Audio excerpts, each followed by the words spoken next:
The basis of all Indian philosophy, particularly the teaching of those books called the Upanishads, which are really the distilled essence of Hindu thought. The basis is called the self. And this word in Sanskrit is Atman, and that means self in the vastest possible sense and the most inclusive sense of the word. It means yourself, and it means also self as such, existence as such, the totality of all being. And of course, this is something that one cannot talk about in the sense of talking about it logically. You can talk about it. A poet can talk about anything, and the Upanishads are very largely poetry. Of course, everything in the world, knives and forks, tables and chairs, trees and stones, are indescribable. Korzybski referred to the physical world as the unspeakable world, which was really rather a funny name, because it has two edges. It's, of course, something you can't say anything about, that is to say, it is ineffable, but it's unspeakable also in the sense of the word meaning something taboo. And we shall see as we go on wherein that taboo consists. But from the standpoint of logic, we can't say anything about everything. Because in order to say something about something and state it logically, you have to be able to put it in a class. Now, classes are intellectual boxes. Is it when you play games like animal, vegetable, and mineral, you've got there 3 boxes. And when you come to think of it, you don't know any one without another. Because in order to have a box, there must be what's inside the box and what's outside the box. And then by this method of contrast, we can make a logical discussion about things. All words, therefore, are labels on intellectual pigeonholes. But then, when you come to what fundamentally is, then you're without a box, and you can't talk logically. Of course, you can distinguish is from is not, but only in a very limited way, as I can say, I have a pen in my left hand, I do not have a pen in my right hand. And from this we abstract the idea of to be and not to be, is and isn't.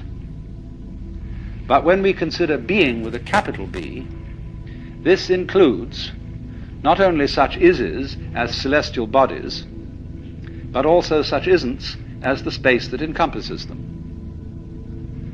And these two go together, as we shall see in more detail as the time goes on. But now a perfectly logical person would therefore say that the notion of the self, the Atman, as the fundamental reality in which everything else exists, is meaningless. And of course, from a logical point of view, it is. But at the same time, just because something cannot be put into a logical category does not indicate that it isn't real. The self, you see, bears somewhat the same relationship to the world as the diaphragm of the speaker in this radio bears to the music you've just been hearing.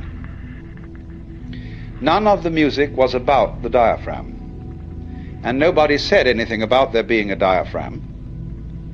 The diaphragm as such didn't come into the picture, and yet it was everything in the picture. All those different noises were vibrations of this thin film of metal. So also with your eardrum, so also with the apparatus of your eyes. So one might ask then, just as you say, well, what is it on? What is the music on? Is it on tape? Is it on a speaker? Is it on a drum? Whatever the variations may be. We can ask the question, what are you all on? What is all this on? And the Hindus answer, it's on the self. Like we say, this one's on me. It isn't that there's only one self in the sense that is taught in a philosophy called solipsism. Solipsism is the idea that you are the only person who exists and everybody else is your dream. Nobody can prove that this isn't so, except I'd like to see a congress of solipsists arguing as to which one of them is really there. It isn't that, it's more complex than that. It's saying that the self in each one of you is really at root one. Just in the same way that you have all over your body millions of nerve ends. Each one of those nerve ends is, as it were, a little eye, because all the senses are fundamentally one sense. There are various forms of touch. And the most delicate of the forms of touch is, of course, the human eye. Then the ear, and so on down the list of the senses. Now imagine then every little nerve end is a little eye, and it gets its impression of the world, but it sends it all back into the central brain. Well, in a somewhat similar way, every person, every animal, every what the Hindus call sentient being, and even rocks are regarded as sentient beings in a very, very primitive form, right down to the lowest. So all those forms that we see may be looked upon as the eyes that look out of one central self. Only, of course, in the body, in the human body, we can see the connections between the nerve ends and the brain. It's much more difficult to see the connection between one individual and another. If they're married, that's a little bit closer. But just all us human beings rattling around, we're not even rooted to the ground like trees. And therefore it's very easy for us to form the impression that I am only what is inside my bag of skin. And that myself is a different self from yourself. And we're all, therefore, fundamentally disconnected. And so your apparent disconnection, the fact that you are not tied to other people with umbilical cords or some kind of wiring that gives you one mind, nevertheless we do have one mind, in the sense that, for example, all of us turn out to be approximately the same shape. 2 eyes, 2 nostrils, a mouth, 2 hands, 2 legs, and so on. A haiku poem, Japanese haiku, says 100 gourds from the mind of one vine. And so it is with people. And so it is with everything in the world. That's just from a purely physical point of view. But going yet deeper, we find that it's somehow a necessity of thought that there be some sort of a something which is the common ground of all these universes, all these galaxies. And that ground is the self, as Hindus understand it, the Atman. Now that's quite a startling point of view, because what it's saying is, you see, that you are basically the works.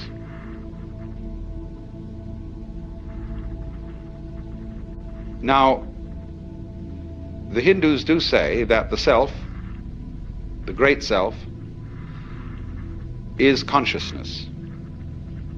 But of course that does not mean consciousness in the sense of our ordinary everyday consciousness. Ordinary everyday consciousness is indeed a form of this kind of consciousness, shall we say a manifestation of it. But then there's also consciousness which doesn't notice, but nevertheless is highly responsive. The way your heart beats, the way you breathe, the way you grow your hair, you're doing it, but you don't know how it's done. So therefore, just in the same way that conscious attention is not aware of all the other operations of the body, so in just that way, we are not aware of our connection, indeed our identity, with the fundamental self. When the leaves die and fall off the trees, or the fruit drops, next year, more leaves, more fruit. So in the same way, when you and I die, more babies later. If the whole human race dies, you bet your life, there are all kinds of things that feel that they're human, scattered throughout the multiplicity of galaxies, because this universe is a peopling universe, just as an apple tree apples. But because we are unconscious of the intervals, we are not aware of the self with our conscious attention when conscious attention isn't operating. But still, just as you don't notice what your pineal gland, say, is doing at the moment, so in the same way, you don't notice the connections which tie us all together, not only here and now, but forever and ever and ever and ever.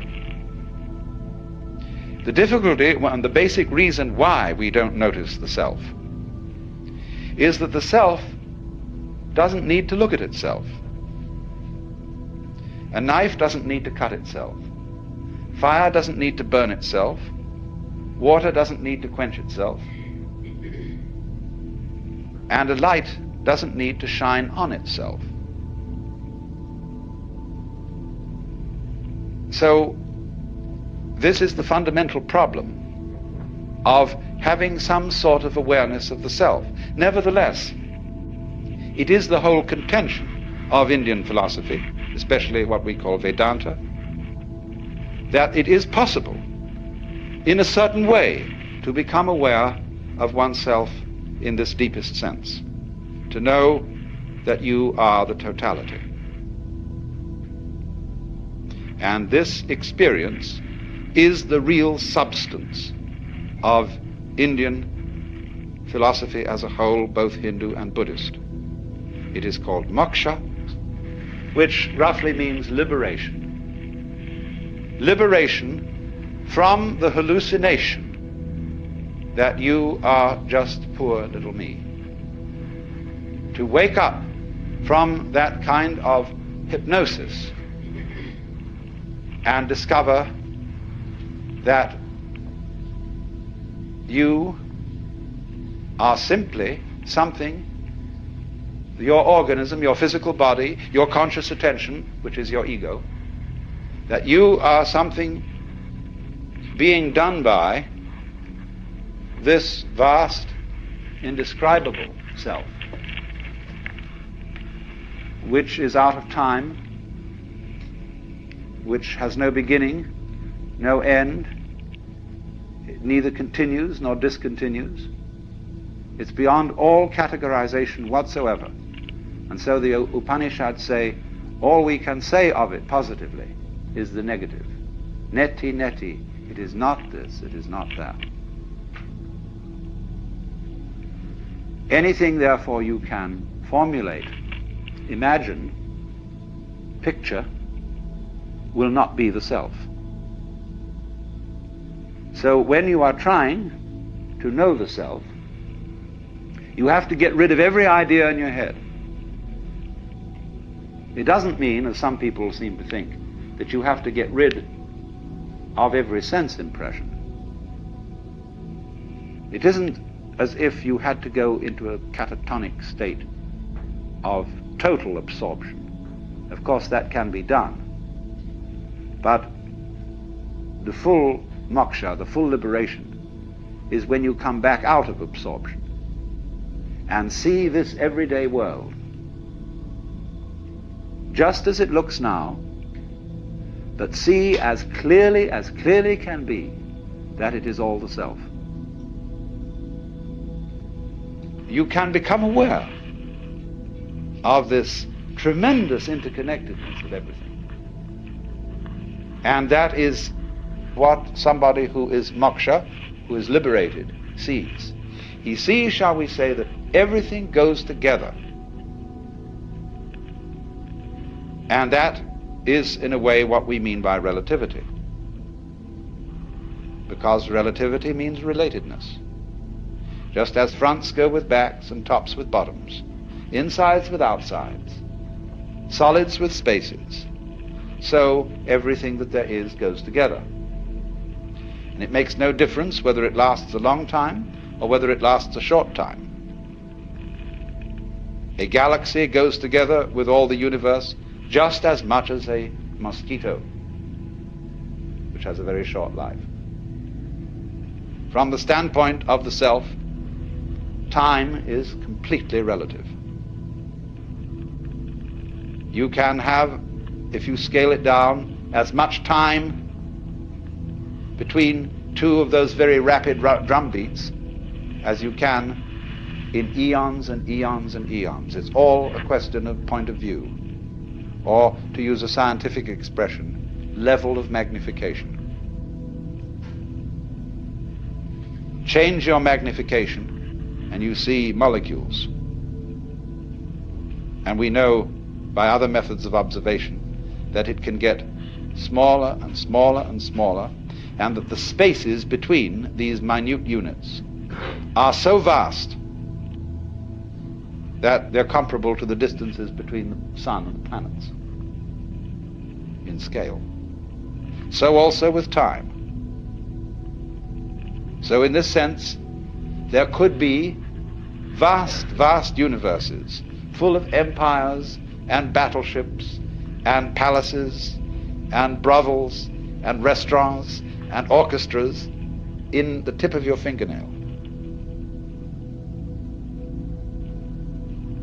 And on the other hand, we could be all going on in the tip of somebody else's fingernail. It's very important to understand not only the relativity of size and of time, but also of what there is.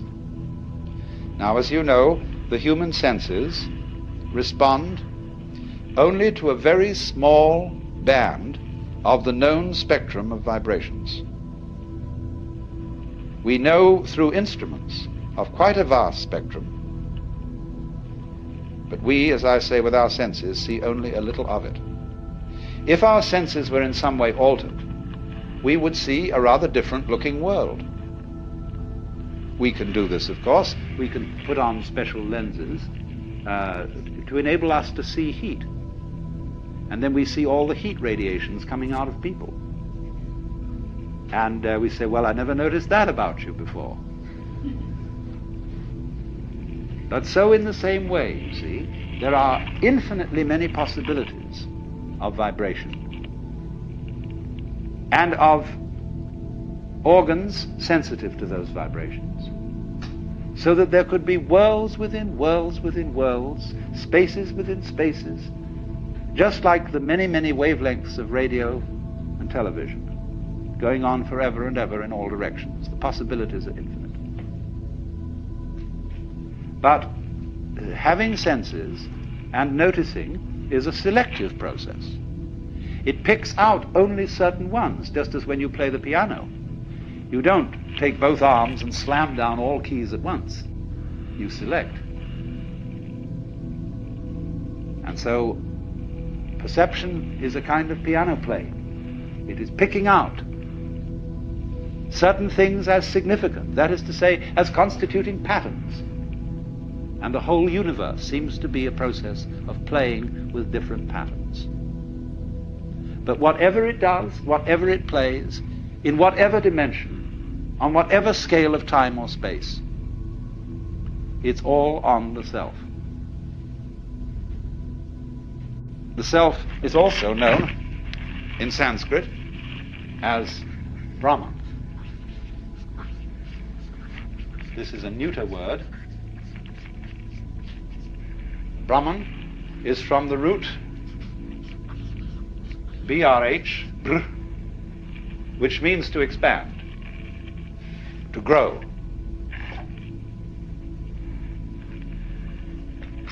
It isn't quite clear exactly why this word was chosen.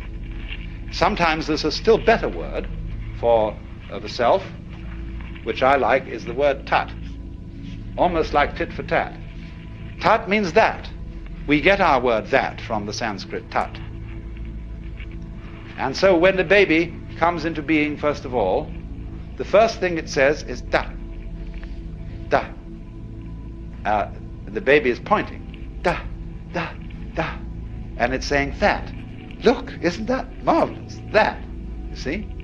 So that is the which than which there is no whicher, and so you get the formula in this Brihadaranyaka Upanishad, tat tvam asi, which means tat, that, tuam, Latin, you, asi, are.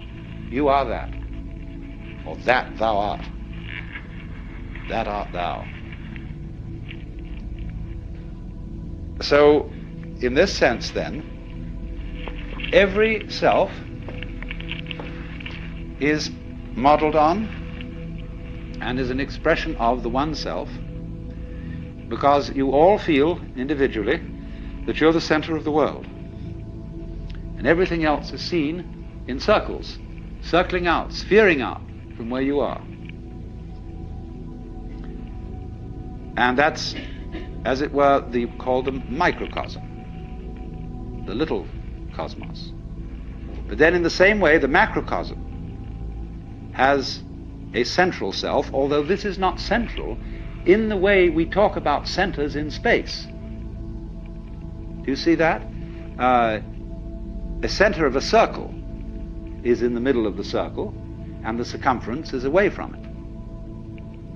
But you could use a phrase that the Christian theologians have used of God, that circle whose center is everywhere and whose circumference is nowhere. You could speak of Brahman that way. It isn't in the middle of the universe, spatially speaking. You might ask the question, where is the universe? Ever thought of that one? Where is it? Well, you can't say where, because every where has to be in relation to something. There would have to be another universe to say where this one is. But then, since those two together would constitute the universe, we wouldn't still be able to say where it was. It isn't anywhere. And so in that sense, the center isn't anywhere in space locally. And furthermore, the kind of space we are dealing with is only one possible kind of space. It's the kind of space our physical organisms are attuned to. We are, you see, like the radio. We pick up what wavelength we're on.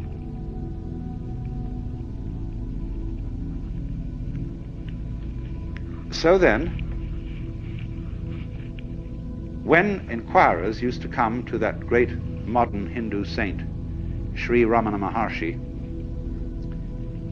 and they'd ask him all sorts of silly questions, like, who was I in my last incarnation? What will I be in my next one? He would always reply, who is asking the question? Who are you? Find out, because that's the thing you need to know. As it were, dig down into the depths of your being and say, what is this that I call I? That's one of the very fascinating questions. It teases us out of thought to think about death in the sense of going to sleep and never waking up. Imagine that. And you find you can't. And yet it's a thought that although you can't get to grips with it, it remains fascinating. Also the question, how is it suddenly that you awakened into this world? Where were you before? In Zen Buddhism they have the meditation problem, the koan. Before your father and mother conceived you, what is your original nature? And that's the same sort of weird question as what it would be like to go to sleep and never wake up. What was it like to wake up having not previously gone to sleep? It's very mysterious. But as you go on, and plumb this question, you begin to develop the feeling that your existence is exceedingly odd. In many ways odd. Odd because it is here and it so easily might not have been. After all, if your father hadn't met your mother, would you be here? Now, of course, somebody would be here, because he might have met somebody else. Would that be you?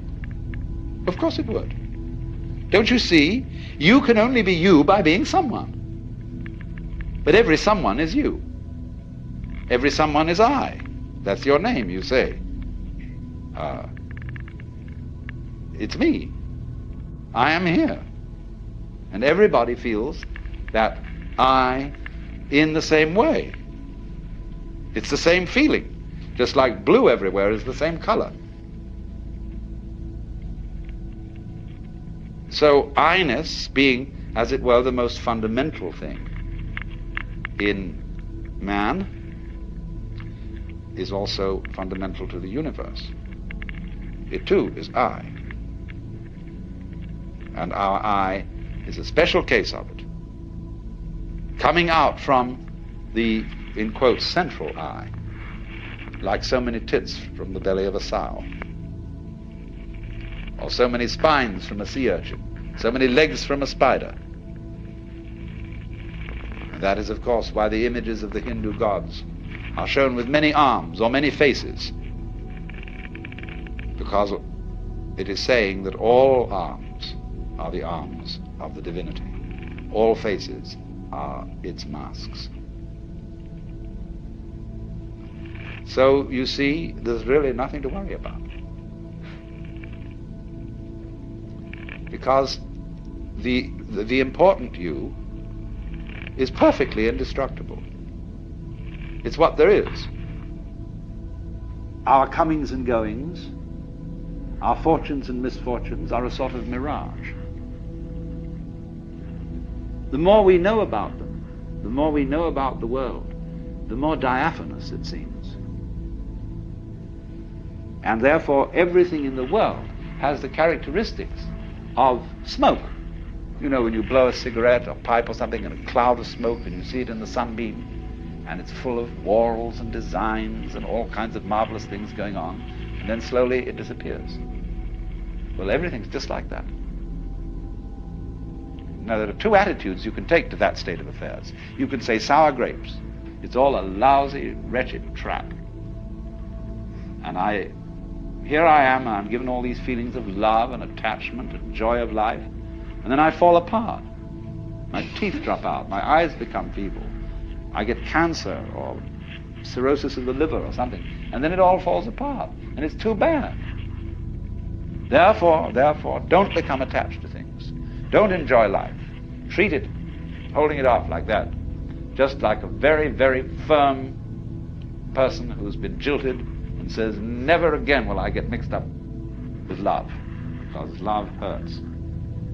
But on the other hand, a weaving of smoke can be very beautiful, provided you don't lean on it, provided you don't try to preserve it, catch hold of it. Then you destroy it. So exactly the same way, there's nothing in the way of form that you can lean on, that you can grasp. And if you see that, then the world of form is very beautiful. If you let it go, to love people, you see, if you're husband and wife, you must let each other go. Otherwise, the marriage is either going to break up or it's going to be hell. If you love a person, you say to that person, look, I love you, whatever that may be. I've seen quite a bit of it, and I know there's lots that I haven't seen, but still it's you, and I want you to be what you want to be. And I won't be happy if I've got you in a cage. You'd be a bird without song. And they're likely to go on loving each other. But if they wrap each other up with all sorts of ties and chains and documents and things, then they are not on a very safe basis. The very firm words of those documents belie the situation, because nobody curses and swears and kisses the Bible and all sorts of things like that if he means yes. If there's some doubt that he means yes, then he's asked to do all these rituals of cursing and swearing, signing on dotted lines, seal, something. It indicates doubt right at once. It just does a fly in the ointment from the beginning. So when the Hindu and Buddhist philosophers speak of detachment from all this apparent world of separate beings, detachment means going with this whole thing and not resisting its change. And you can afford to go with it. You can afford to get mixed up in life and to fall in love and to get involved with all sorts of things. You can afford it if you know that it's an illusion. But this is not illusion in a bad sense of the word. Here's this Hindu word, crucial. The world is called Maya. This word Maya, yes, it means illusion. It means magic. It means art. It means delineation or measurement. So from matra we get meter. We also get matter, material. Isn't it funny that when we say material, today we mean something very real, whereas the root of the word is illusion. So you see, I mean, measurement is kind of an illusion. You don't find inches lying around. You can't pick up an inch. So in the same way that hours and inches and pounds and dollars and so on are actually imaginary. They're elaborate systems of cosmic bookkeeping with their little scratches on paper, little hairlines on dials. So in exactly that way, the distinction between things is Maya, is imaginary. But what an imagination! In a way, to say that the world is Maya is at the same time to say that what lies behind Maya is immaterial.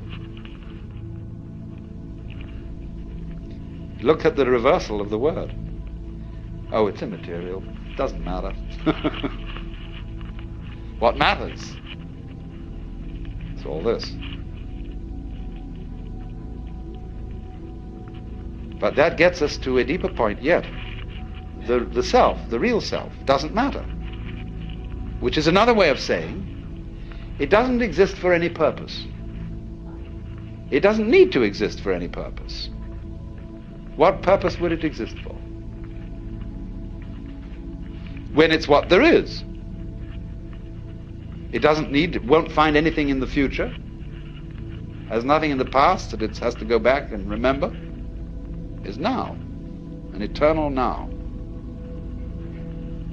And so in that way it doesn't matter. But therefore, the most important thing in the universe is the one thing that doesn't matter, the one thing that's totally and completely useless, and that nobody can find anything for. Once a Zen master was asked, what is the most valuable thing in the world? And he answered, the head of a dead cat. Why?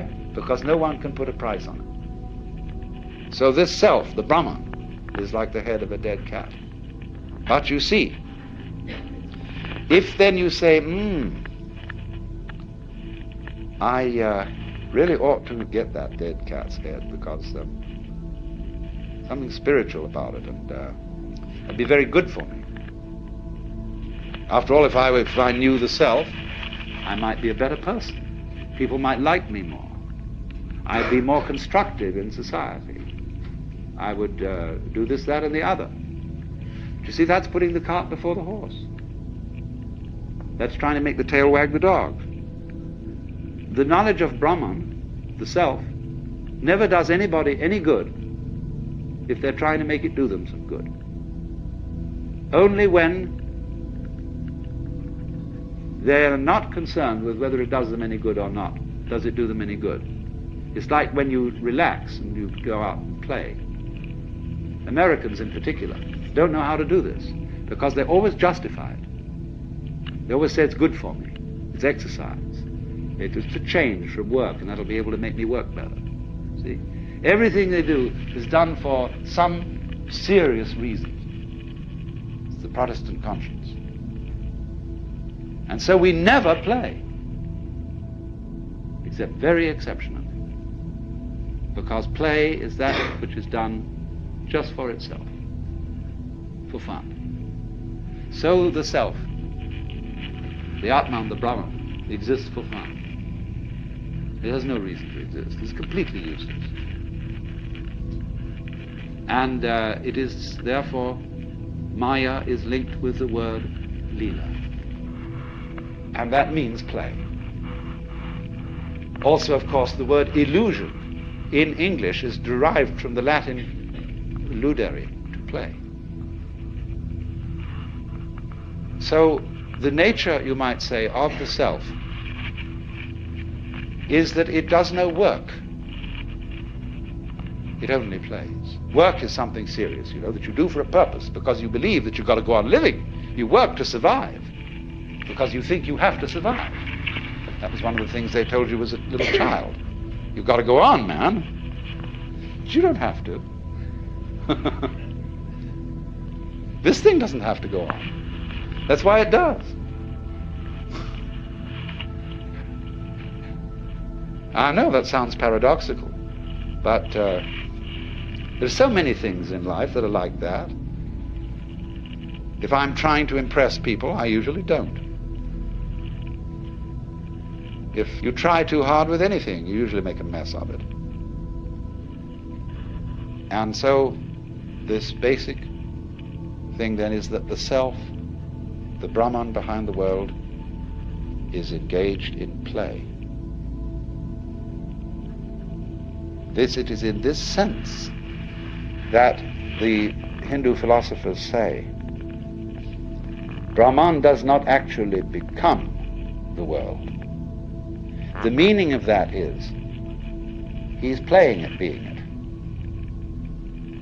or it's playing at being it, as distinct from working at it. And so in certain Oriental countries, when one refers to noble people of high birth, it is often said, so Lord so-and-so has died. The Japanese would say he has played at dying. Or will he play at taking a journey to Tokyo?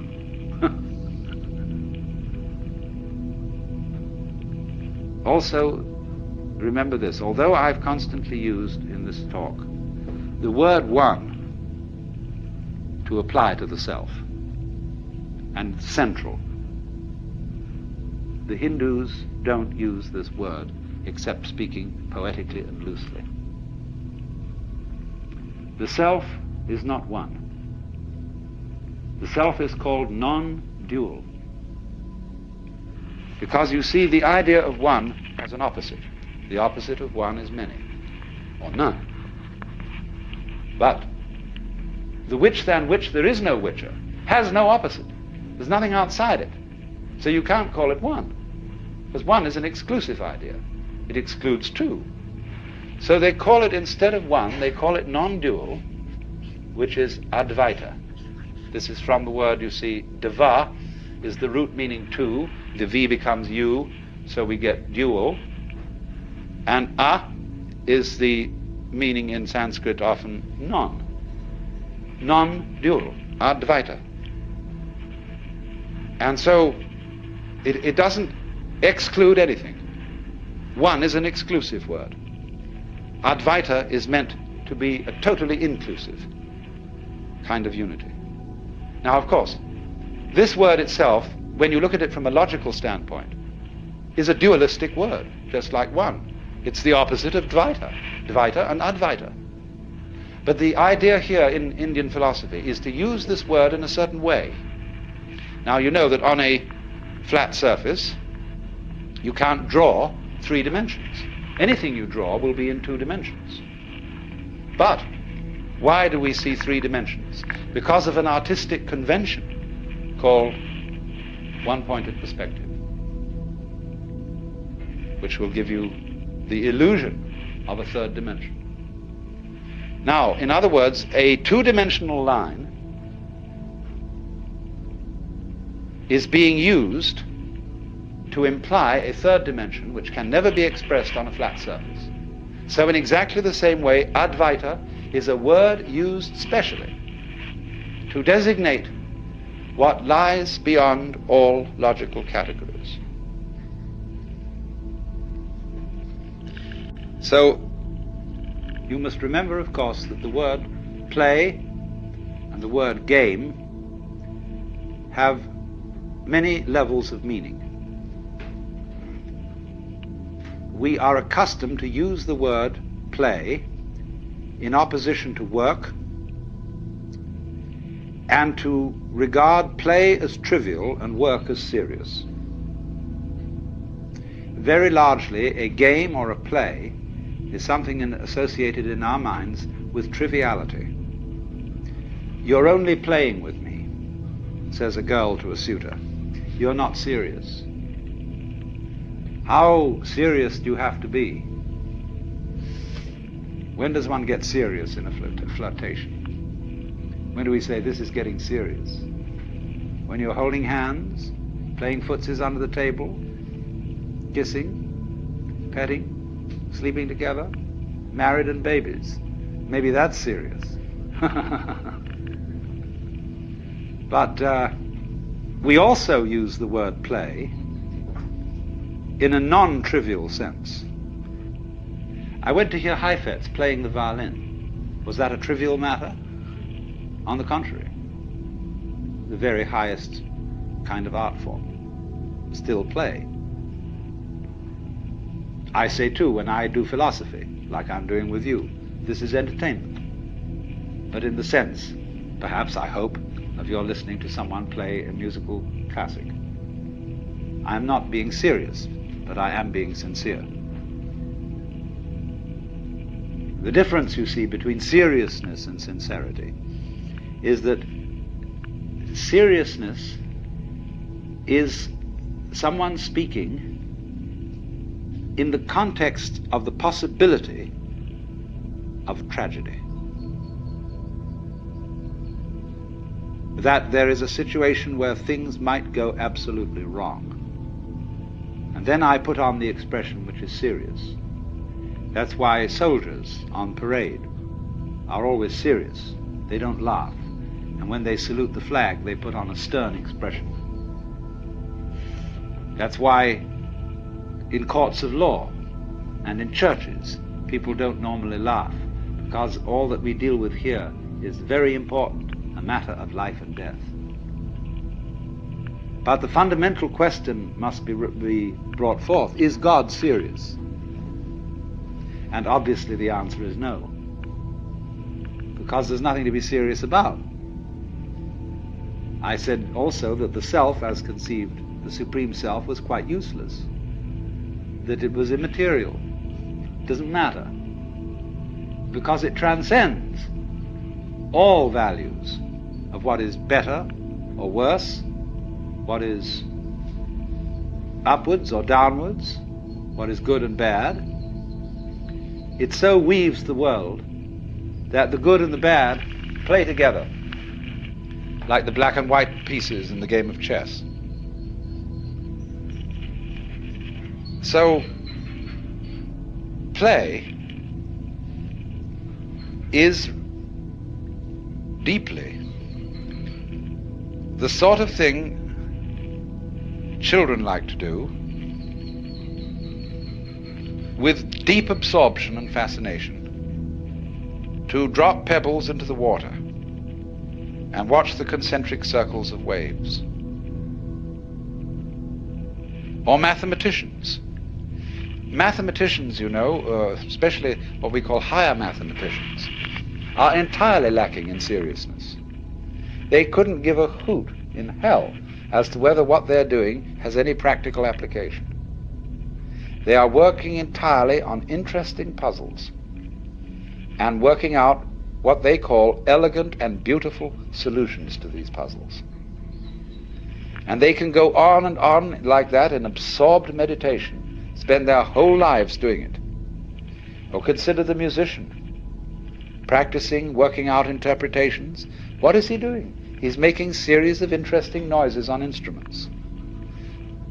Now, what do people like to do when they don't have to do anything? Well, as far as I can make out, as you look all over the world, they like to get together and do something rhythmic.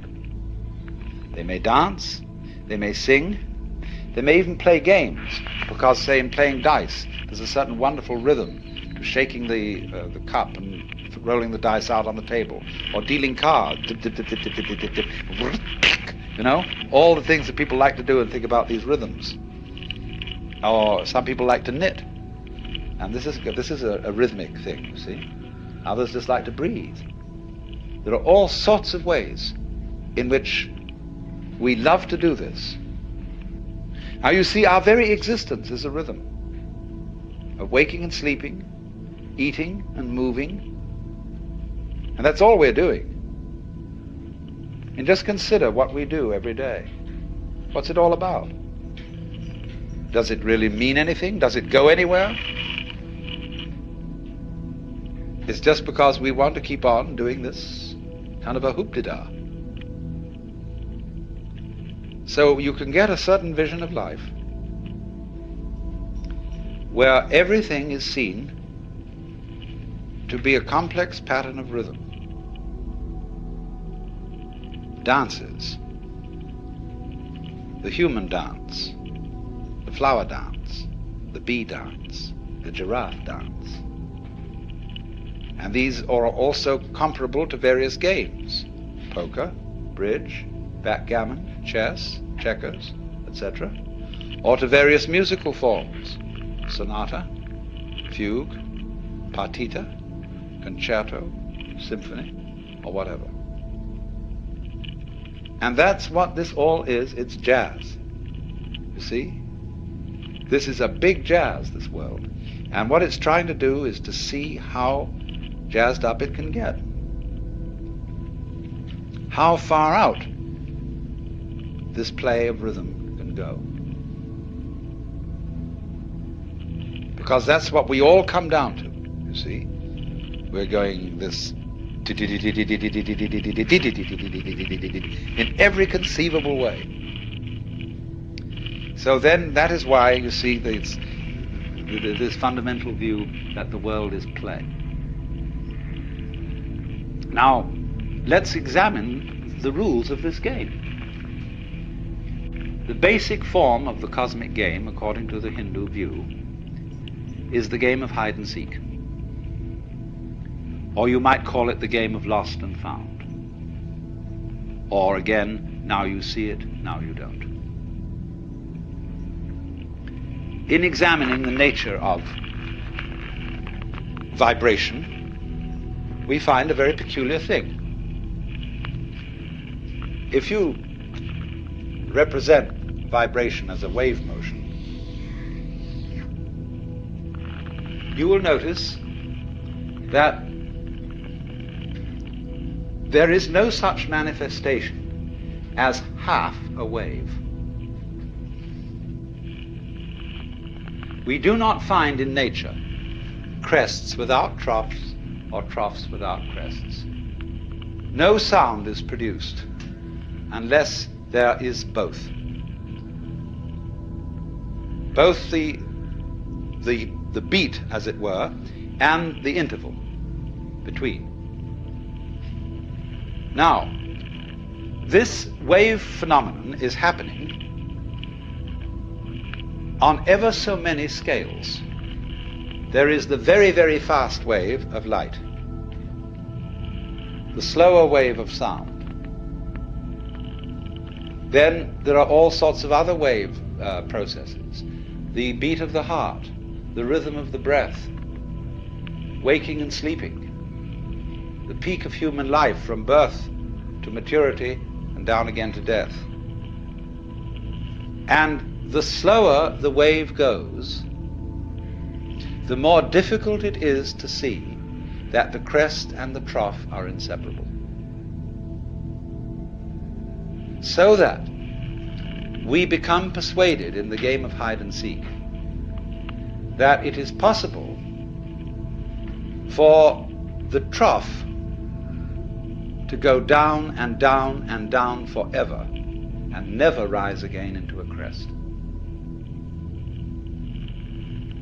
Forgetting that trough implies crest just as crest implies trough. There is no such thing, you see, as pure sound. Sound is sound silence. Light is light darkness. Light is pulsation. And between every light pulse, there is the dark pulse. And so the Hindu image is that the self eternally plays a game of hide and seek with itself. Hindus calculate time in kalpa units. And the kalpa is 4,320,000 years.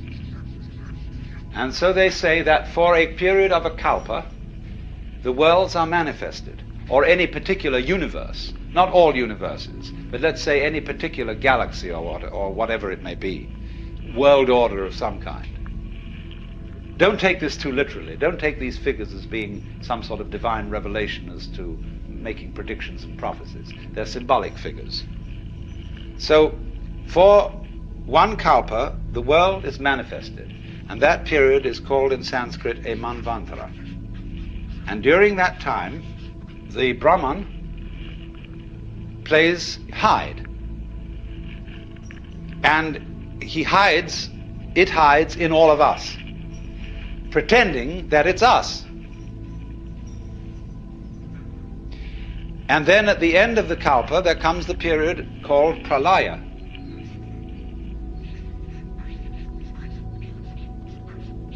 And that also is a kalpa long. And in that period, the Brahman, as it were, comes out of the act and returns to itself in peace and bliss. This is a very logical idea. What would you do if you were God? Isn't the whole fun of things, as every child knows, to go on adventures, to make believe, to create illusions, that is to say patterns?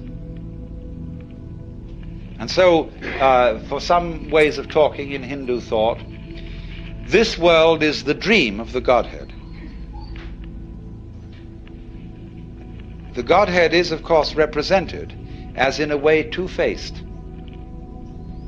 With one face, he dreams and is absorbed in the dream world. With the other face, he is liberated.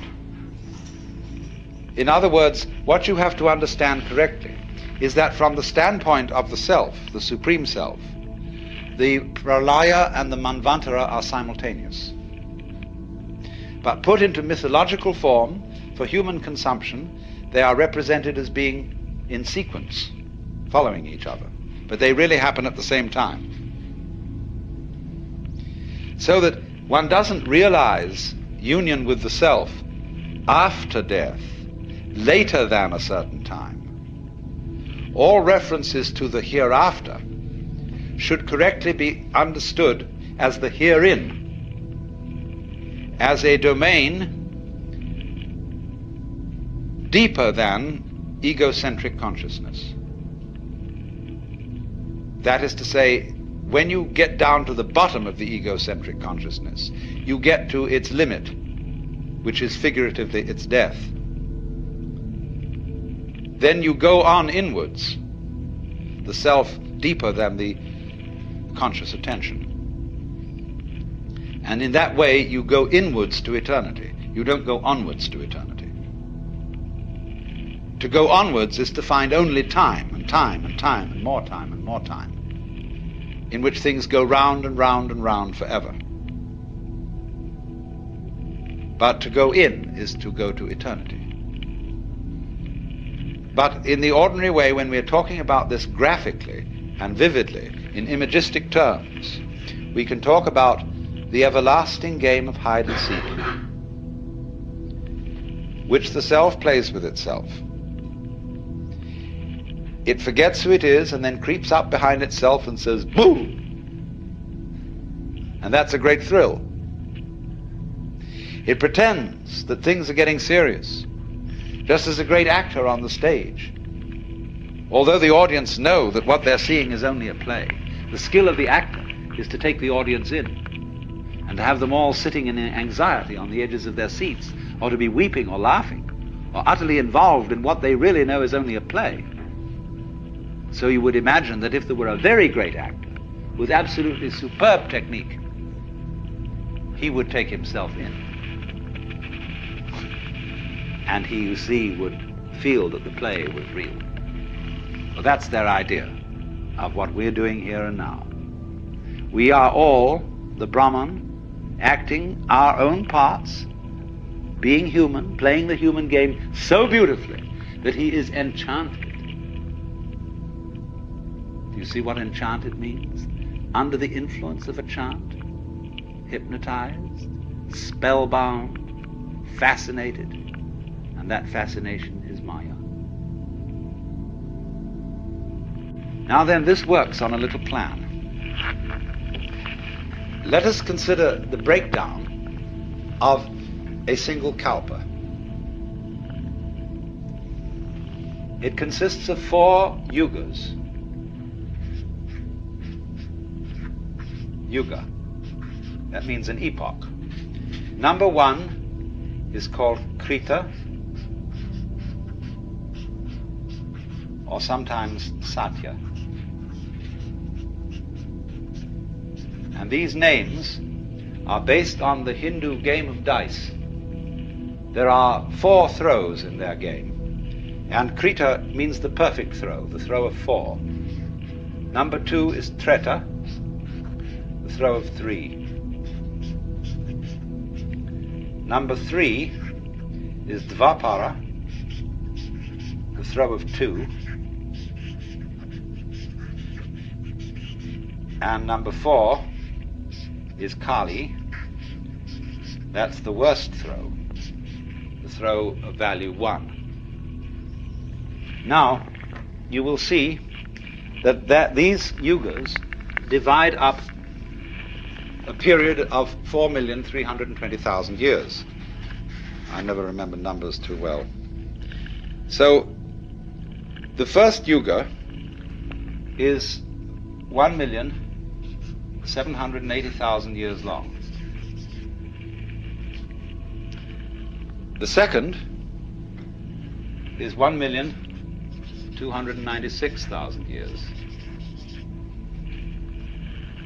The third, the Dvapara, is 864,000.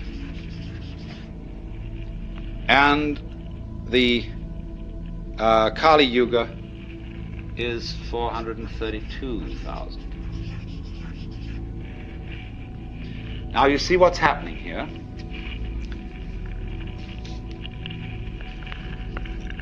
When the manifestation starts, it's as good as possible. Everything is just glorious, because you know well that if you were dreaming anything you wanted to dream, you would start out by having the most luscious dreams imaginable. Now when we get, you see, to the Treta Yuga, something is a little bit wrong. Krita is 4 square. Everything's perfect, like the symbol of the square is an ancient symbol of perfection. Treta is the triangle. Something's missing. There's a little bit of uncertainty, and danger now enters. By the time we get to Dvapara, the forces of light and darkness are equal. Duality, the pair. But when we get to Kali, the force of darkness overcomes.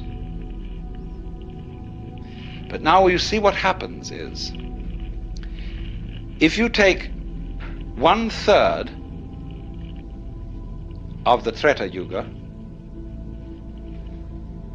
as being on the bad side, half of the Dvapara Yuga as being on the bad side, and all of the Kali Yuga, and you add those figures up, you will get the bad side occupying only 1/3 of the total time. So what's going on here? It is not quite a situation, you see. It is not a view of the cosmos in which good and evil are so evenly balanced that nothing happens. Evil is just troublesome enough to give good a run for its money. It's as the game that is being played here is playing order against chaos. But you've got to have some chaos in order to play the game of order against it. But if order wins, there's no further game.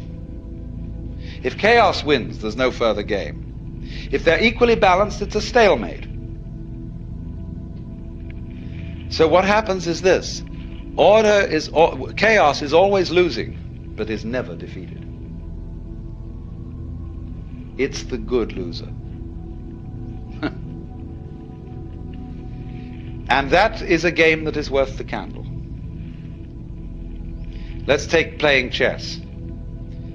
If you get an opponent who can always defeat you, you stop playing with him. If you get an opponent whom you can always defeat, you stop playing with him. But so long as there is a certain uncertainty of outcome, and you win some of the time, then it's a good game. And this is simply a number symbolism, as I said again, not to be taken literally, of the way this thing works.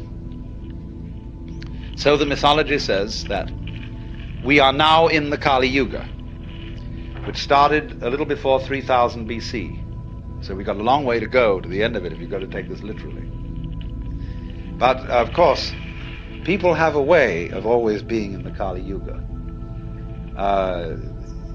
We can go back to Egyptian inscriptions from 6000 BC, which saying is that the world is going hopelessly to the dogs. That's always been the complaint.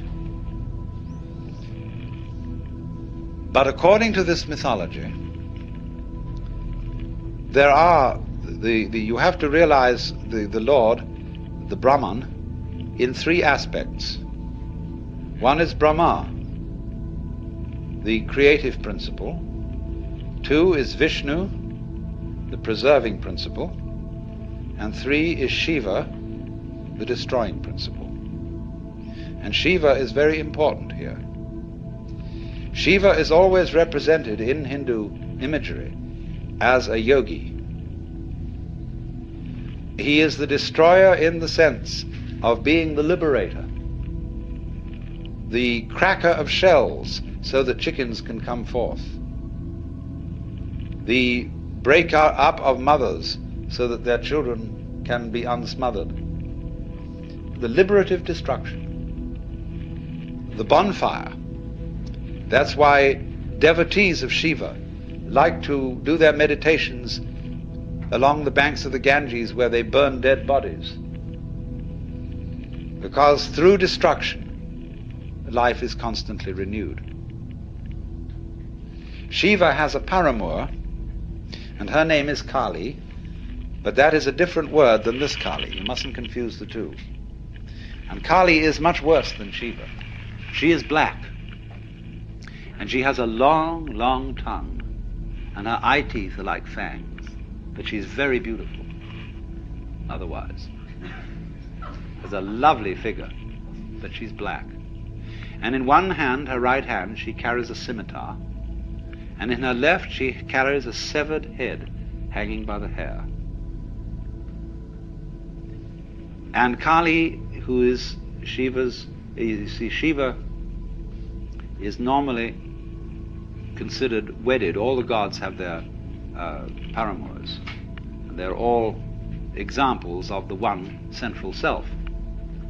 She's called Parvati, but that's her bright aspect. But her dark aspect is Kali. And Kali is the awfuls, the thing above all that men most dread. Kali is outer darkness. Kali is the end. She may be represented as a blood-sucking octopus, as a spider mother that eats its spouse. And Kali is the principle of total night. And yet there are those in India like Sri Ramakrishna for whom Kali is the supreme mother goddess. Because she is two-faced. She is playful and terrifying, loving and devouring.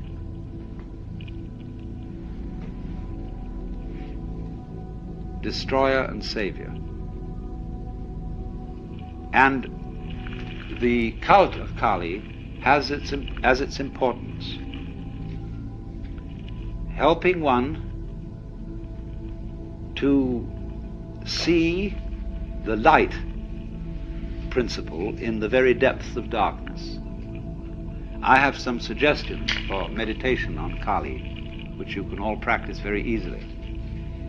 You go to the aquarium and you find out there the monsters of the deep that make you feel most uncomfortable, and you study them. So in this way, Kali is studied by her devotees. And if you meditate on those, this will be like putting manure on the soil. And out of all this apparently morbid and dismal thinking, bright things will begin to arise, because you will realize that what Kali is the most far-out act that the Supreme Self can put on. The symbol of complete alienation from itself.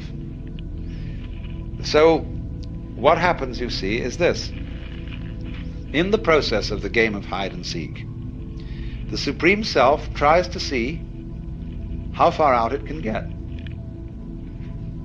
Just like children like to sit around and have a competition as to who can make the most hideous face. And so, this gets worse and worse as the time cycle goes on, until at the end of the Kali Yuga, Shiva puts in an appearance, and he's all black and he has 10 arms, and he dances a dance called the Tandava. And in dancing the Tandava, the whole universe is destroyed in fire. But of course, as Shiva, having done this wreckage, turns around to leave the stage, you find that on the back of his head is the face of Brahma, the creator. And it starts again. Well, now, you see, this involves certain ideas that are quite alien to the West. One, the idea of the world as play.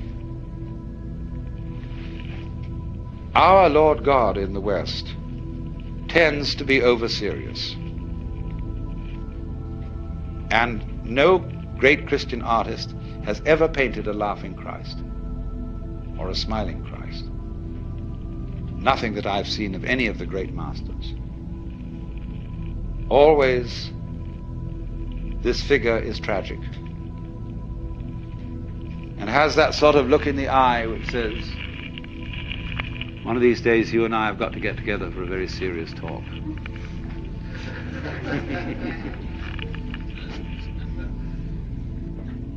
So you see, there is some difficulty about the notion of the world as dramatic play for us. There's another difficult notion here, and that is cyclic time. See, most of us live in linear time. This originated with St. Augustine and his interpretation of the Bible. Now, I don't know how true this really is, but it's certainly a big fashion in modern scholarship to say that it was Judaism that gave us the idea of history. Hindus have no interest in history whatsoever, or not until recent times, to the total exasperation of historians. There is no way of finding textual evidence of the age of most of the Hindu scriptures, because they aren't interested in history as such. They are only interested in human events as archetypal occurrences, as repetitions of the great mythological themes over and over again. So if in a document started out that a certain adventure happened to King so-and-so, whom everybody knew at the time, in the next generation they'd change the name of that king to the current king, because the story was typical anyway. They just wanted to say a king everybody knew. They altered things in that way, and so they know no kind of chronology.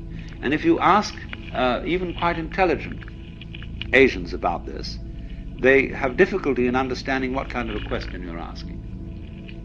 What is this history thing? Whereas on the other hand, according to our scholars, the Jews were historically minded because they remembered the story of their descent from Adam and Abraham, the great event of the liberation from Egypt, and then the triumphant reign of King David. And then things go sliding downhill as other political forces become stronger and stronger.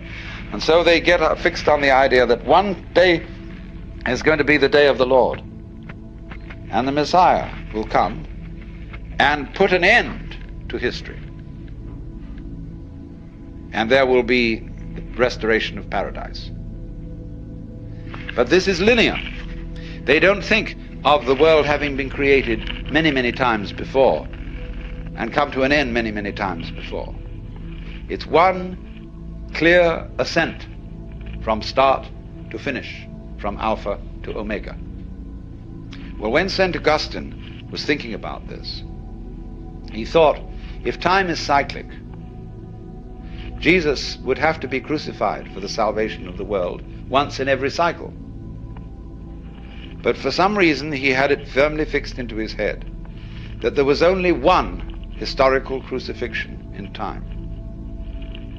What they call the one full, perfect, sufficient sacrifice, oblation, and satisfaction for the sins of the whole world. Once is enough. Now, of course, he got his hierarchies confused. It's true, there is one sacrifice, but that's on the plane of eternity. On the plane of time, eternal things can be repeated again and again and again. But so, as a result of that, we are handed down not a Greek, the Greeks also had cyclic time like the Hindus, but we have been handed down linear time. And therefore we are always thinking of a progression that will take us steadily, steadily, steadily, faster and faster, to a more and more perfect world. And it will get better and better and better and better all the way along, if we keep our heads.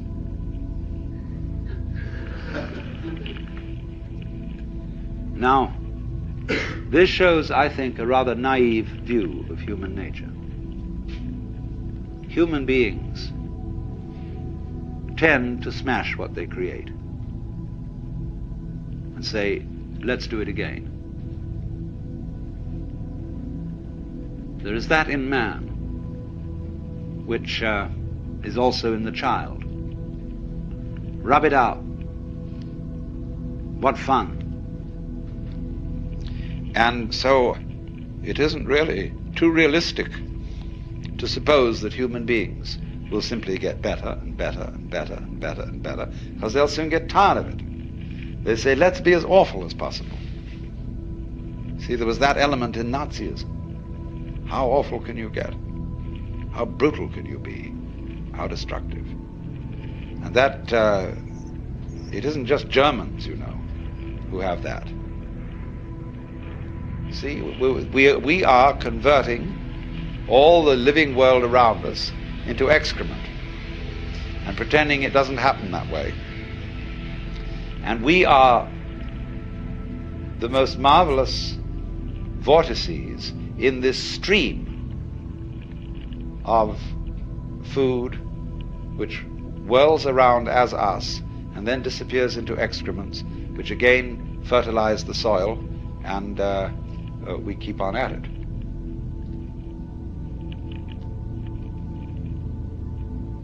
So you see, there is that thing in us which is represented by Shiva Kali, and it's always there. The Hindu looks at the world with very, very hard-boiled realism in this way, and sees terror and magnificence, love and fury as two faces of the same thing. And you could say, well, is there any peace possible? After you've looked at this picture for a long, long time, and you've conceived the endless, endless cycles, because this thing goes on always and always and always, per omnia saecula saeculorum, world without end. And the Hindu sometimes feels, oh, Brahma, don't you ever get tired of it? No, because Brahma doesn't have to remember anything. And you only get tired of things you remember. That's why, from the standpoint of Brahma, there's no time, only an eternal now. So the secret of waking up from the drama, the endless cycles, is the realization that the only time that there is the present. And when you become awake to that, boredom is at an end, and you are delivered from the cycles. Not in the sense that they disappear, that you no longer go through them. You do go through them. But you realize that they're not going anywhere.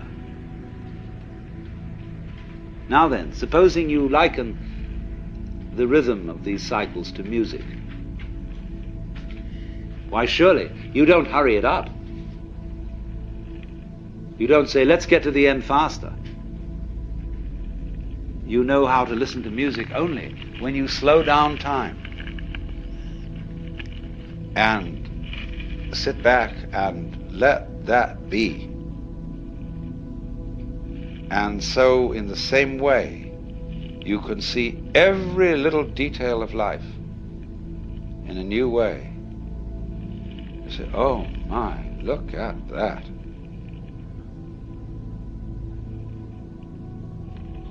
And so one's eyes are opened in astonishment by living totally here and now. I started out yesterday to discuss what the self means in Hindu philosophy, the principle tat tvam asi, that art thou, meaning that the self is the basis of all being. And being is not something into which we come, but out of which we proceed. In popular language, we say, I came into this world, as if you came from somewhere else altogether, from outside. But you don't. You come out of this world, just in the same way as the leaves come from the tree. And so in that way you are an expression of it, and the self meaning itself, self meaning identity, self meaning basis, ground, is what everybody fundamentally is.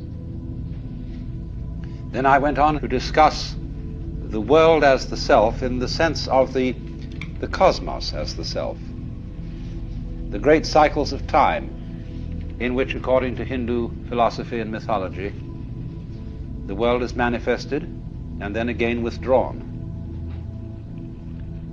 And now I want to go on to discuss the human world as the self. Well, now, there have in the known history of mankind been about 3 types of culture. We'll call them hunting cultures, agrarian cultures, and industrial cultures. The hunting culture seems to have been the earliest. And agrarian cultures arose when hunters learned to farm and therefore had to settle in certain places. And it was then that men built cities. And when we pass from the hunting to the agrarian culture, we notice 2 very important changes occur. In the hunting culture, every man is expert in the whole culture. That's because he spends a good deal of time alone in the forests or on the hills. And so he has to know how to make clothes, how to cook, how to build, how to fight, ride, and all those things. But as soon as people become settled in cities, we get a division of labor. Because it's obviously more practical when you're all living together for some people to specialize in some things and some in others. The other important difference is the difference of religion between the hunting culture and the agrarian culture.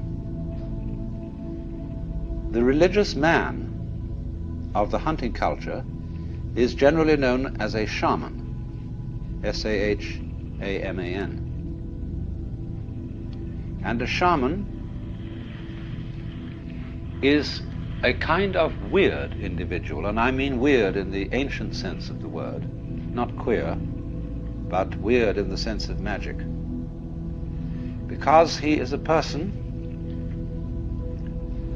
of a peculiar type of sensitivity who finds initiation into the shaman role by going off by himself for a long time into the depths of the forests or the heights of the mountains.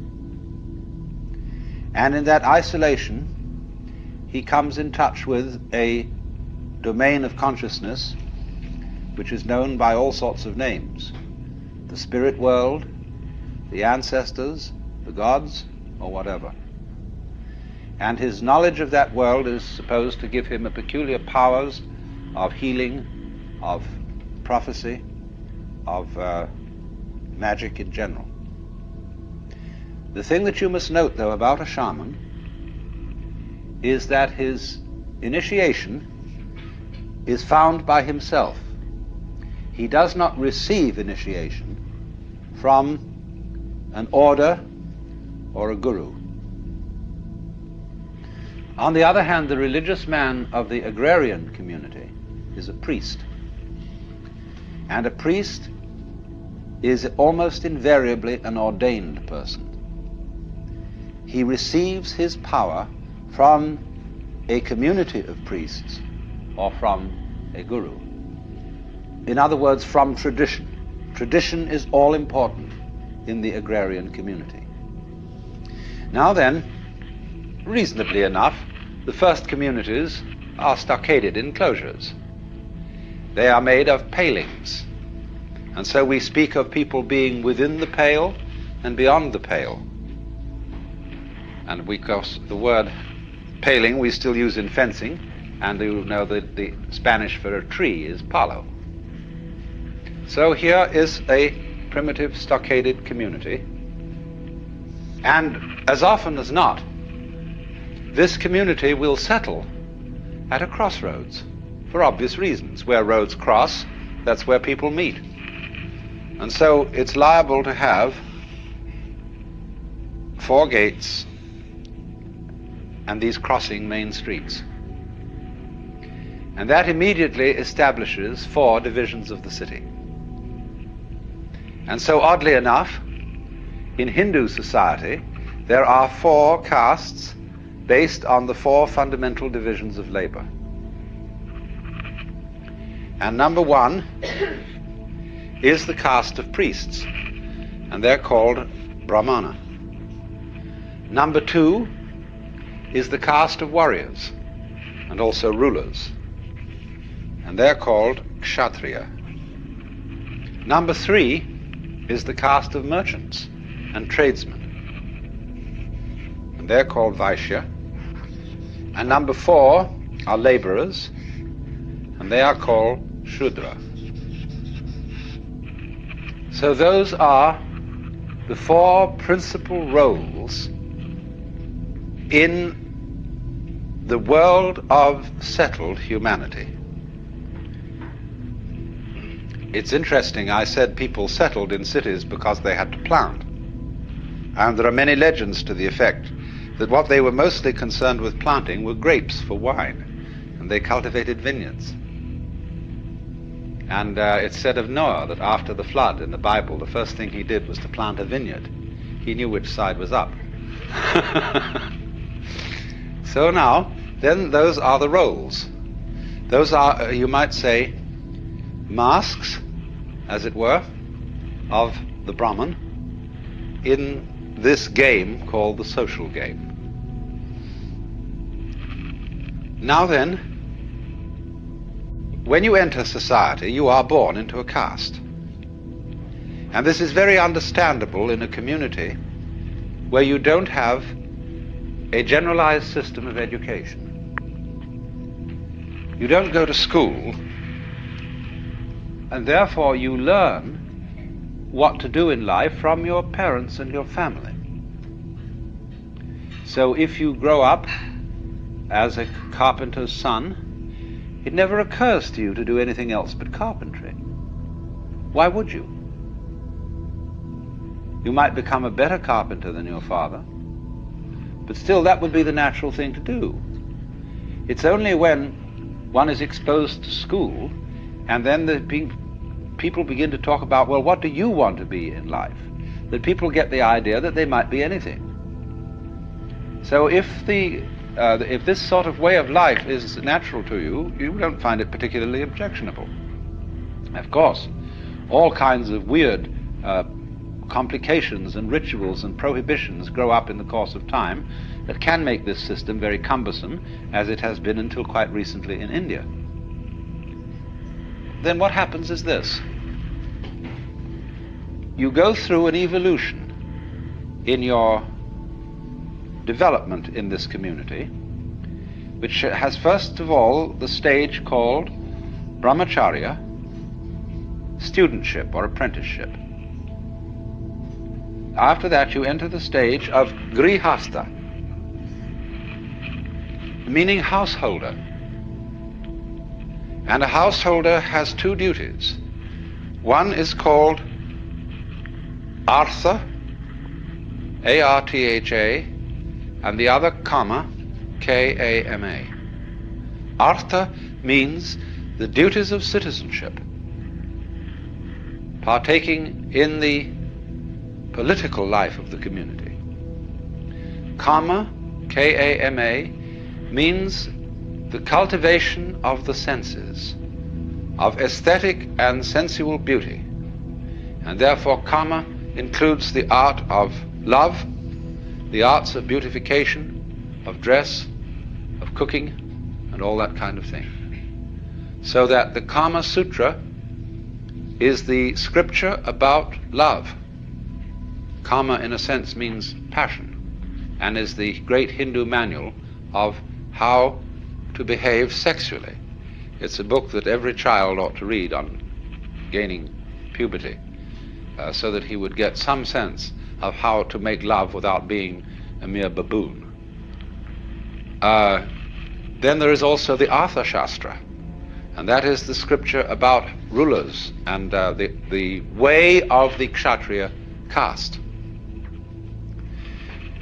Now, so you've got these stages now. Brahmacharya, which is studentship, Artha and Kama, they go together, and they constitute the duties of grihastha, of a householder. Beyond that, there is the duty of dharma, D-H-A-R-M-A, and dharma has many, many meanings in Sanskrit. It can mean something like law or justice. Could even mean slightly righteousness, but not as we have come to understand that word in common speech today. Perhaps rightness would be better than righteousness. But dharma has a primary meaning of method. So when we speak of the dharma of the Buddha's doctrine, it is the Buddha's method, not law. So a citizen also has to conform to dharma, and that is to say, to ritual and ethical and moral game rules for the community. But now, when in the course of time he has established his household, he has taught his oldest son to take over the governorship of the household, the father, or for that matter mother, may enter into a new stage of life altogether, which is not grihastha, but is called vanaprastha, and that means forest dweller, as distinct from householder. Now you see what's happened. We've gone full cycle. We came out of the forest as a hunter. We settled in a community and indulged in what is called in Sanskrit loka sangraha. Sangraha means upholding. Loka, the world. Upholding the world game. And that is everybody's dharma or duty. Dharma can also be translated duty. And svadharma, SVA in front of dharma, means your own duty, or better, your own function, which we would translate into English as vocation. So everybody's caste work is his svadharma, and of course these castes are subdivided into various other kinds of specializations. When you have fulfilled your svadharma, you go into the vanaprastha stage. Now, anciently that meant that you actually did go out into the forest, and you became, of all things, it's called a shramana in Sanskrit. S-R-A-M-A-N-A. And it is thought that that is the word shaman.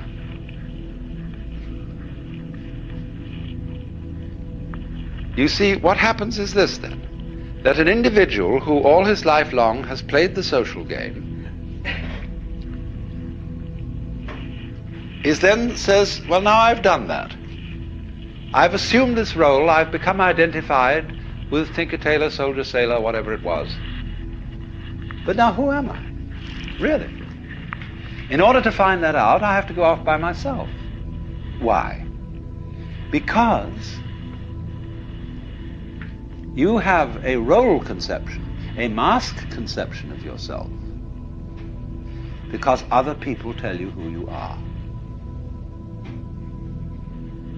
We are constantly, in every social interchange, in the most common remarks, telling other people who they are. Everything leads up to that. The way I act towards you, the way you act towards me, tells me who I am and tells you who you are. For example, you come and sit here and listen to me talk. You are, by doing that, telling me I'm some kind of a teacher. And you're telling yourselves that you're some kind of students. And that's only one thing, you see, one little incident. In business, every day, in your housework and everything you do, everybody around you is telling you what you are and who you are by expecting certain behavior from you, which if you're a reasonable and socially inclined person, you perform, because that's what's expected of you. So you are told who you are. So when we'd had enough of that, you see. But no, let's not listen to all this anymore. That's why the Shramana, or the Vanaprastha, one of the first things he practices is silence. It's called Mauna, M-A-U-N-A. And he may take a vow not to speak for a month or a year. And after about a month of Mauna, you don't only stop talking, but you stop thinking in words. And that's a very curious experience when it happens, because all the senses take on a tremendous intensity. You see things which you've never seen before, because you stop codifying and classifying the world by thinking. Sunsets appear incredibly more vivid, and flowers are enchanting. The whole world comes alive to the Mauni. The only danger is this: the Mauni has to be careful, because he loses all moral discrimination. In other words, if the Mauni gets involved in a riot, he joins the riot, because that's just the way things are going, you see. And so he has to be careful.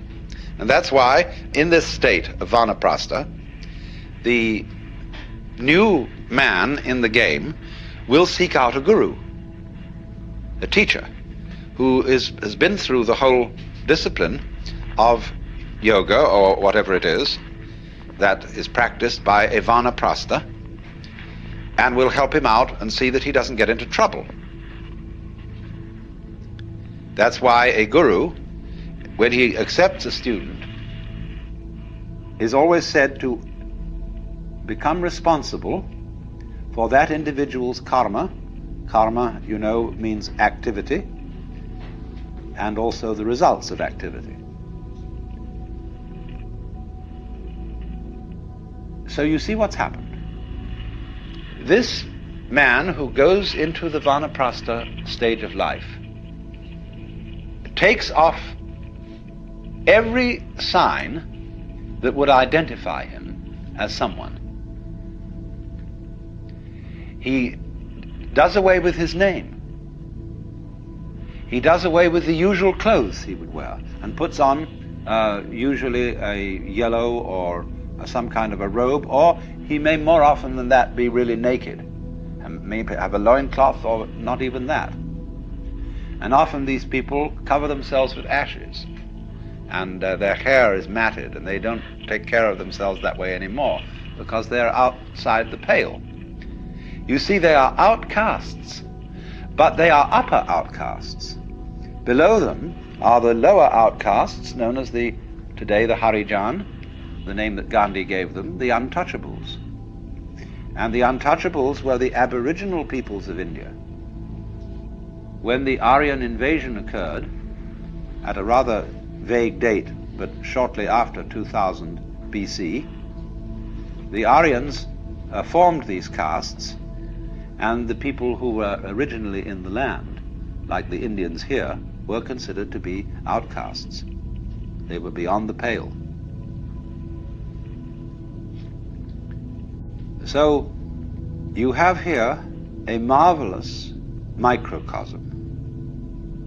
You have a political and social analog of the manifestation and withdrawal of the worlds, of the Lord playing the game, or the self playing the game of being all of us, and then as each individual reaches moksha, the self realizes in terms of an individual life that it is the self. So exactly in this way, the child, representing the self on the way in, comes into this world, plays around for a while. There are 4 castes, just as there are 4 yugas to the Kalpa cycle, you remember? And then out it goes, back to the forest. We would say back to nature. But you see, the outgoing stage of Vanaprastha is a much higher state in the course of evolution than the hunting society person who is primitive. He isn't simply going back to where he came from. He's spiraled. He's come round to an equivalent position but at a higher level. And what he has gained in the interim is self-awareness. I mean that too in the ordinary sense when we speak of self-consciousness. See, it's not much fun to be happy and not know it. We need a certain resonance. Self-consciousness is an echo in our heads, an echo of what we do, but wouldn't be aware of doing it if there wasn't an echo.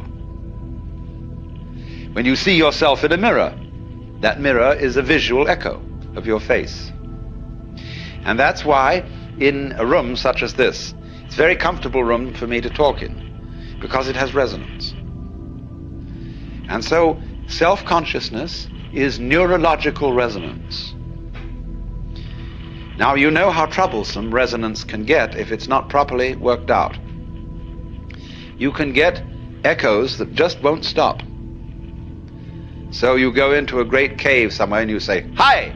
It says, "Hi, hi, hi, hi, hi, hi, hi, hi, hi, hi, hi, hi, hi, hi, hi," all off in the distance. See? That's very confusing. Now, that's the sort of snarl that self-consciousness can get into, and we call it anxiety. When I keep thinking, did I do the right thing? In the course of some performance, if I'm constantly aware of myself in a kind of anxious, critical way, my resonance becomes too high. And so I get confused and jittery. But if you learn that self-consciousness has limits, that self-awareness cannot possibly enable you to be free of making mistakes. You can learn to be spontaneous in spite of being self-aware and enjoy the echo. So what happens, that having developed self-consciousness through education, through work with other people, having developed all the disciplines of the culture, the vanaprastha then becomes again as a child. But then, you see, he has what Freud says the child has from the beginning. Freud called it the oceanic feeling. And the oceanic feeling is the sensation of being one with the universe. The vanaprastha gets that back. But it's not a child's oceanic feeling, it's an adult's oceanic feeling, something which the psychoanalysts don't discuss. Because according to them, all oceanic feelings are regressive. But there is a mature oceanic feeling, as contrasted with the immature oceanic feeling of the child, which is as different as the oak is from the acorn. And so you can have this sensation, you see, of total unity with the cosmos, of the, shall I call it, expansion to infinity or contraction to infinity of your identity, without forgetting society's game rules with regard to you. In other words, it doesn't mean that you forget your address, telephone number, social security number, and the name you were given. You remember all that. And you can play that game when necessary. But you know it's a game. So, there is no way, as a matter of fact, of escaping from playing these games. And the only thing is that when you find out, you see, that you are thoroughly selfish, you inquire, what is the self that I love? What is this thing that I'm so interested in advancing and in protecting? And you look very closely into what you feel when you think you feel yourself. And you know what you find out? That yourself is everything that you thought was someone else or something else. You have no knowledge of yourself, you see, except in relation to others. Self and other are as inseparable as back and front. There is no knowledge of self without the knowledge of otherness. There is no knowledge of the voluntary without the knowledge of the involuntary, of can without can't. So they go together. And that going together of self and other is non-duality. That's Advaita.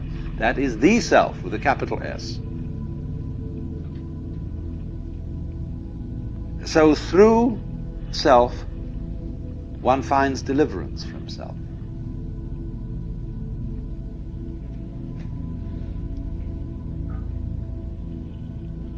And so finally we come to the last consideration,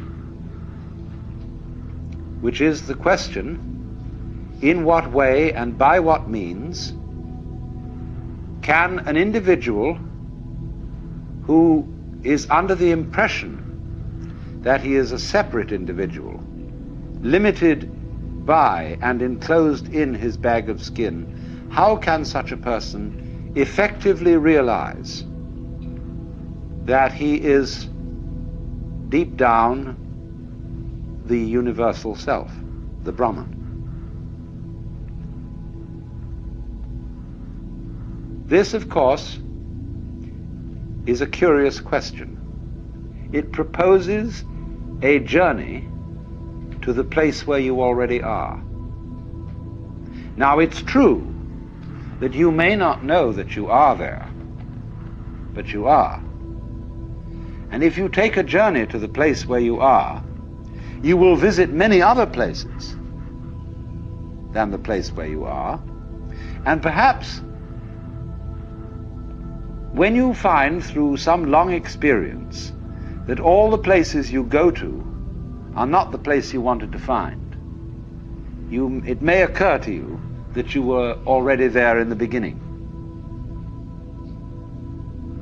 And that is the Dharma, or method, as I translated that word, which all gurus, teachers of spiritual development, use fundamentally.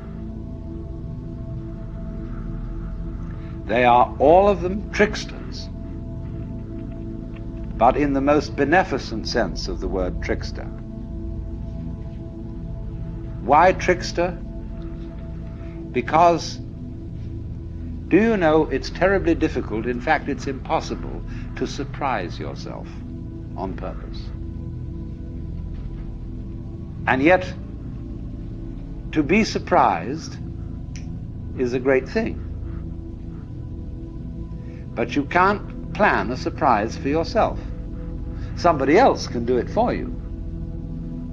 And that is why so often a guru or teacher is necessary in this process. But let me say right from the start that a guru, there are many kinds of gurus.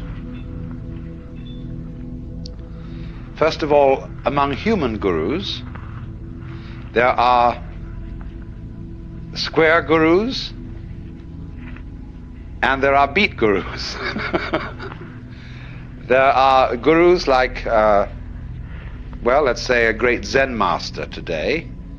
Let's take Oda Roshi at Daitokuji, who is a square guru and a very good one.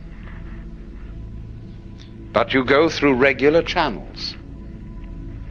Then there is a guru like Mr. Gurdjieff, who is a rascal guru, who leads you in by means that are very, very strange indeed. Then there are gurus that are not people. The gurus may be situations, a certain kind of problem or encounter. Even a book can to some extent be a guru. A friend can be a guru. I've often thought of writing a story about a man who is some sort of guru seeker and potential yogi, who goes one day into an automat and sits down at a table where there is another fellow, and he sort of thinks that this man looks wise, and he projects onto him the idea that he is a guru. And he says, I feel there's something special about you.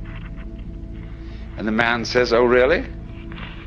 Really, actually, there's nothing special about me. I happen to be an insurance salesman." And this other fellow says, "Isn't that fascinating how modest he is?" And then I want to develop this story step by step. They keep meeting each other because they both eat at the same automat regularly for lunch. And although the fellow really is an insurance salesman and doesn't know a thing about these things, it in the end results in the enlightenment of the person who projected this image upon him.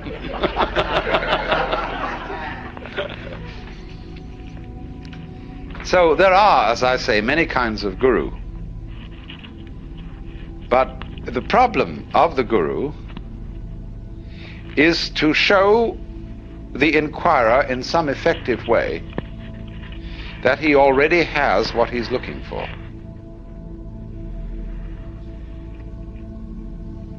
Now, in Hindu traditions, the realization of who you really are is called basically sadhana.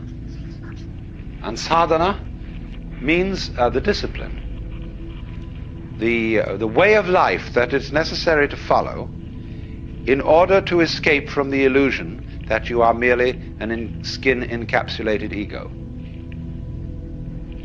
And sadhana comprises yoga, from the root yug, which means to join. And so from that, in Latin, we get jungere, to join, and in English, junction, and also yoke. And junction is also the word union, you see. All this derives from the Sanskrit root, yug. A yoke is also a discipline. When you yoke oxen, that is a kind of a discipline. Now, strictly speaking, in the very strictest sense, yoga means the state of union, the state in which the individual self, what is called the Jivatman. Jivatman is approximately translatable as ego. Jivatman finds that it is ultimately Atman, which equals Brahman, the Supreme Self. So yoga is the state. The strictest meaning of yoga is the state of union, and a yogi means one who has realized that union. But we find that the word is not normally used in that way, in that strict sense. Yoga in the normal way of use means the practice of meditation whereby one comes into the state of union, and the yogi means one who is a traveler, a seeker, who is on the way to that point. But again, strictly speaking, there is no method to arrive at the place where you are. And no amount of searching will uncover the self. Because all searching implies the absence of the self. The big self, the self with a capital S. So that to seek it is to thrust it away, and to practice a discipline to attain it is to postpone realizing. There is a famous Zen story told of a monk who was sitting in meditation, and the master came along and said, "What are you doing?" He said, "I'm meditating to become a Buddha." Whereupon the master picked up a brick that was lying nearby and started polishing it, rubbing it. And the monk said, "What are you doing?" He said, "I'm rubbing this brick to make it a mirror." He said, by no amount of rubbing could you ever make a brick into a mirror. The master replied, by no amount of zazen could you become a Buddha. Zazen means sitting meditation. They react very badly to this story in modern-day Japan. Anyway, what is important, you see, quite radically here, supposing that I say to you, each one of you is really the great self, the Brahman. And you say, well, all you've said up till now makes me fairly sympathetic to this intellectually, but I don't really feel it. What must I do to feel it really? My answer to you is this. You ask me that question because you don't want to feel it really. You're frightened of it. And therefore what you're going to do is you're going to get a method of practice so that you can put it off. So that I can say, well, I can be a long time on the way getting this thing. And then maybe I'll be worthy of it after I have suffered enough. See, because we are brought up in a social scheme whereby we have to deserve what we get.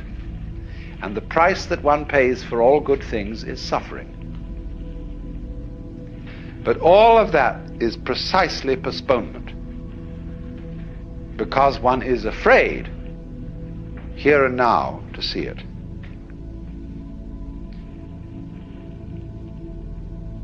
If you had the nerve, real nerve, you would see it right away.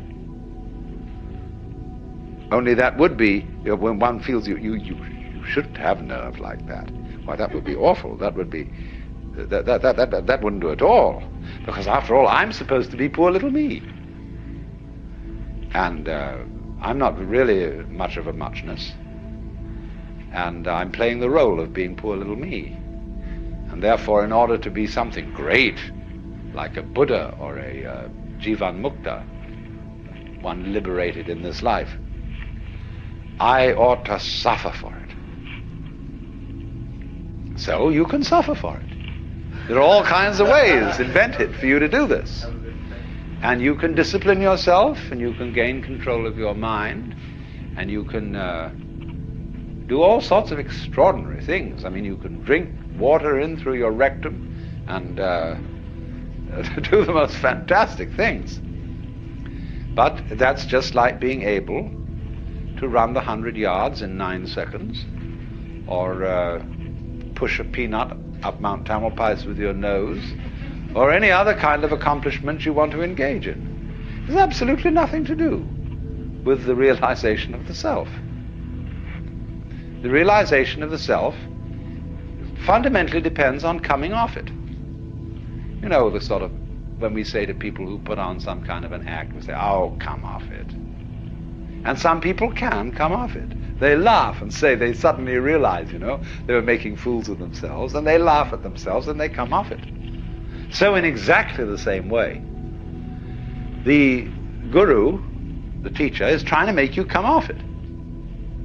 Now, if he finds he can't make you come off it, he's going to put you through all these exercises, so that you, at the last time, when you've got enough discipline, and enough suffering, and enough frustration, you'll give it all up and realize you were there for the beginning and there was nothing to realize. But the guru is very clever. He says, all right, if this is the way you have to go, this is the way you have to go. You asked for it. You came to me. I didn't invite you, you see, the guru says. You came to me and said, I want to learn yoga. Well, he said, yoga is union. You're tattvamasi, you're that. Well, no, you say, I'm sorry, I don't understand that, because I only get it intellectually. I don't feel it. Oh, he says, you're one of those. So I see, I've got to satisfy you. The customer is always right. No? I've got to give you all this work to do, because you can't see directly that this is so. But he's looking at you in a funny way, you see. The guru is always saying to you, what are you doing? What's your game? Imagine, for example, a father confessor, and you feel terribly guilty that you've committed murders and robberies and adulteries and fornications and all kinds of arson and injury to people and financial shenanigans. And you go to this man and say, I am a terrible sinner. He says, really? He said, I have murdered somebody. He says, how many times? And you think, oh, good Lord, this man doesn't realize how awful I am. And you recite all these things. He's perfectly calm. And then you say to him, well, you don't seem to be very shocked. He said, you haven't confessed any serious sins. He said, what do you mean by a serious sin? Well, he said, what do you think? Well, I don't know. I just feel wrong. I just feel there's something in the basis of me that tells me that I am not what I ought to be. Could it be that I'm spiritually proud? That I'm egocentric? He says, no, that's not. It's very usual. This is quite ordinary sin. But he says, you are guilty of something really terrible. And what could that be? Well, I have no idea. Now he says, come on. Go deeper. What is the real sin you've committed? And you think, what, me? I, little me, could do something worse than murder, worse than spiritual pride? Just little me? I mean, I'm a reasonably well-intentioned person. What could that be? And he looks at you in a funny way. Says, you know. You know, it's a kind of a Kafkaesque situation where you're accused of a crime that's not specified, and yet the accuser says, you jolly well know what you've done. Of course, we can't mention it. Because, it's like those laws that are on the books in the state of California and several other states where people are accused of the abominable crime against nature. Nobody knows what it is. I mean, it can't be mentioned. It's too dreadful to be talked about. So this guy does the same thing, but it's in a different dimension. You've done it. Now what did you do? See, the real crime is that you won't admit you're God. That's false modesty. So the guru challenges, you see. He challenges you. If you raise the question, he doesn't go out and preach in the streets. Say, come on everybody, you ought to be converted. He sits down under a tree and waits. And people start coming around and they offer him propositions. He answers back. And he challenges you in any way that he thinks is appropriate to your situation. Now, if you've got a thin shell and your mask is easily dispatched with, he simply uses what we might call an easy method. He says, listen, Shiva, come off it. Don't pretend you're this guy here. I know who you are. And the guy sort of twinkles a bit and says, well, I guess you're right. But the people aren't like that. They have very thick shells. And so he has to invent ways of cracking them. So here is how it goes. To understand yoga, you need to get hold of a good translation of Patanjali, the Yoga Sutra. I don't know which is the best translation. There are so many of them. It says, it starts out, now yoga is explained. First verse. And the commentators say now has a special meaning because it follows from something else that you're supposed to know beforehand. that you're supposed to be, in other words, a civilized human being before you start out on yoga. We don't teach yoga to baboons. And so you're supposed to have been disciplined in artha, karma, and dharma. In politics, sensuality, and dharma, justice. And then you can start yoga. Then the next verse is Yogas Chitta Vritti Nirodha, which means yoga is the cessation of revolutions of the mind. In other words, you can interpret that at many levels. Chitta meaning consciousness, like a pool, like water, like a reflecting pool. If there are waves on that, it doesn't reflect, it breaks up all the reflections.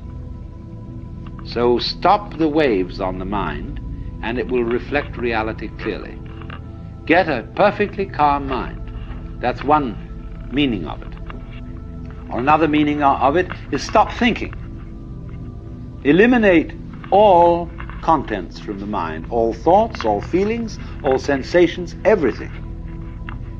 How will you do that? Well, it goes on to say you do it by certain steps. First of all, pranayama,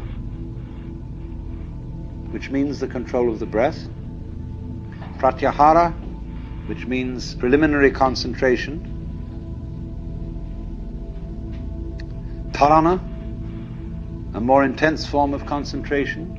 Dhyana, which is the same, dhyana is Sanskrit for Zen, and that means profound union between subject and object, and finally samadhi, which is way out. Now what's happening here? Control your mind. First of all, by breathing. Breathing is a very strange thing, because breathing can be viewed both as an involuntary and as a voluntary action. You can feel I breathe, and yet you can feel it breathes me. And they have all sorts of fancy breathing ways in yoga. They're very amusing to practice, because you can get very high on them. So they set you at these tricks. And of course, if you are bright, you may begin to realize some things at that point. If you're not very bright, then you'll have to go on. And so next they really get to work on concentration. Concentrate the mind on one point. Now this can be an absolutely fascinating undertaking. I suggest that you try it this way if you want to make experiments. Select a highlight on some bright, some polished surface, copper or glass or something, where there's a little tiny reflection, say of a candle or an electric light bulb. Look at it and put your eyes out of focus, so that the bright spot appears to be fuzzy. A fuzzy circle. Now look very carefully at the design in the fuzzy circle and see if you can make it out. There is a definite pattern of blur, and you can have a wonderful time looking at that. Then go back, get your eyes into focus, and look at intense light. And you can go into it, and into it, and into it. Like you're falling down a funnel. And at the end of that funnel is this intense light. And go down, go in. It's the most thrilling experience. Then suddenly the guru wakes you up and says, "What are you doing that for?" Well, because I want realization. Why? Because we live in a world of, if we identify ourselves with the ego, we get into trouble, we suffer, we're in a mess. He says, you afraid of that? Yes. So then, all that you're doing to practice yoga is based on fear. You're just escaping, you're running away. How do you think you can get realization through fear? There's one to think about. So you think, well, now I've got to go on with my yoga practice, my concentrations, my exercises, but not for a fearful motive. And you know that guru, you know, he's watching you. And he's a very, very sensitive man, and he knows when you're doing, always knows what your motive is. So he puts you onto the kick of getting a pure motive. And that means very deep control of the emotions. I mustn't have impure thoughts. All right, so you go along and you manage to repress as many impure thoughts as possible, and then one day he asks you, why are you repressing these thoughts? What's your motive for trying to have a pure mind? And you find out that you had an impure motive for trying to have a pure mind.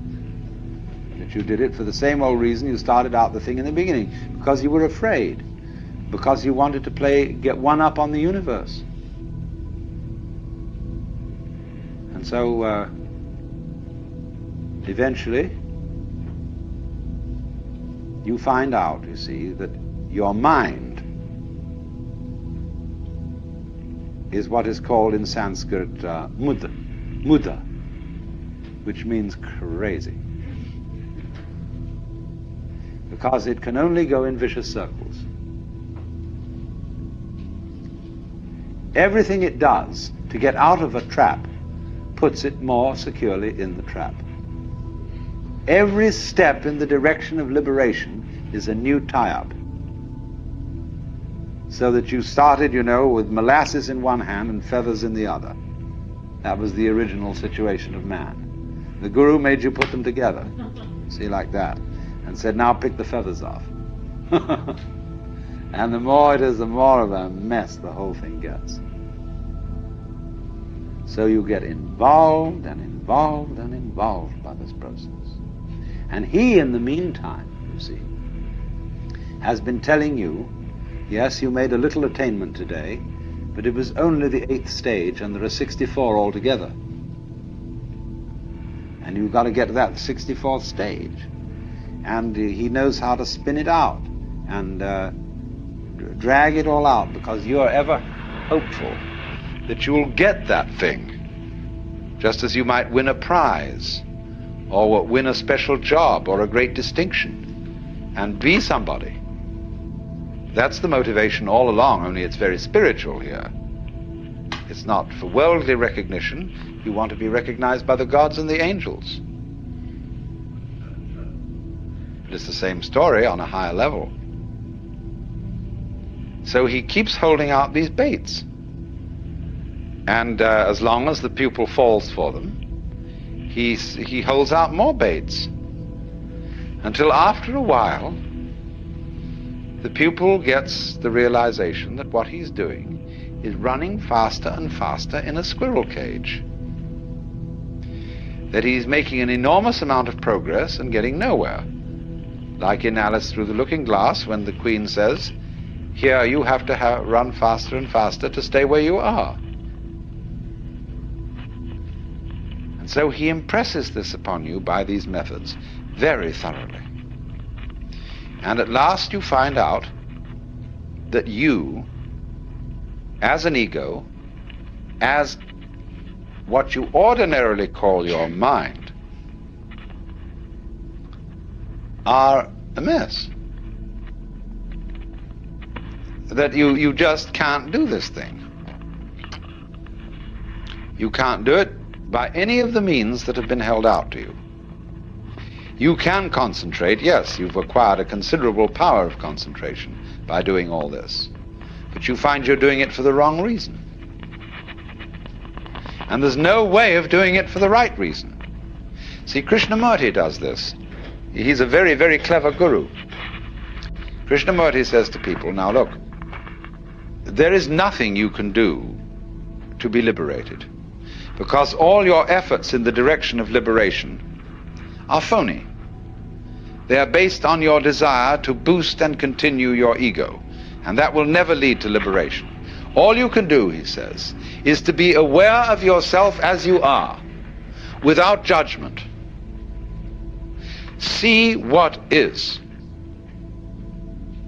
But then, if you can do that, you have no further problem. But if you try to do it, you're in the same mess all over again. Gurdjieff played the same game in a different way. He said, the most important thing is self-remembering. Always at every moment be aware of what you're doing. Watch yourself. Constantly and never, never be absent-minded. So all day, when you know you pick up the piece of paper, you realize, I am picking up this piece of paper. And I'm opening it inside, and so on. And I know I'm doing it this way, so I'm not asleep. Ordinary people, you know, pick up a piece of paper. In this way, we're really picking up the piece of paper. And so all these people are doing this, you know, watching all the time. Now, where do they land up? I've told this story millions of times, really. Excuse me, but it's very important. When they teach you in Japanese Zen how to use a sword, the first thing that the teacher says to the student is, now, if you're going to be a good soldier, you've got to be alert constantly, because you never know where the attack's going to come from. Now, you know what happens to you when you try to be on the alert. You think about being alert, and then you're a hopeless prey to the enemy, because you're not alert. You're thinking about being alert.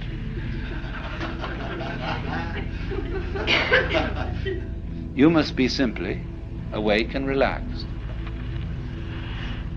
And then all your nerve ends are working, and wherever the attack comes from, you're ready. They liken this to a barrel of water. The water is just sitting there in the barrel. But the minute you make a hole in the barrel, the water immediately is ready to come out of that hole.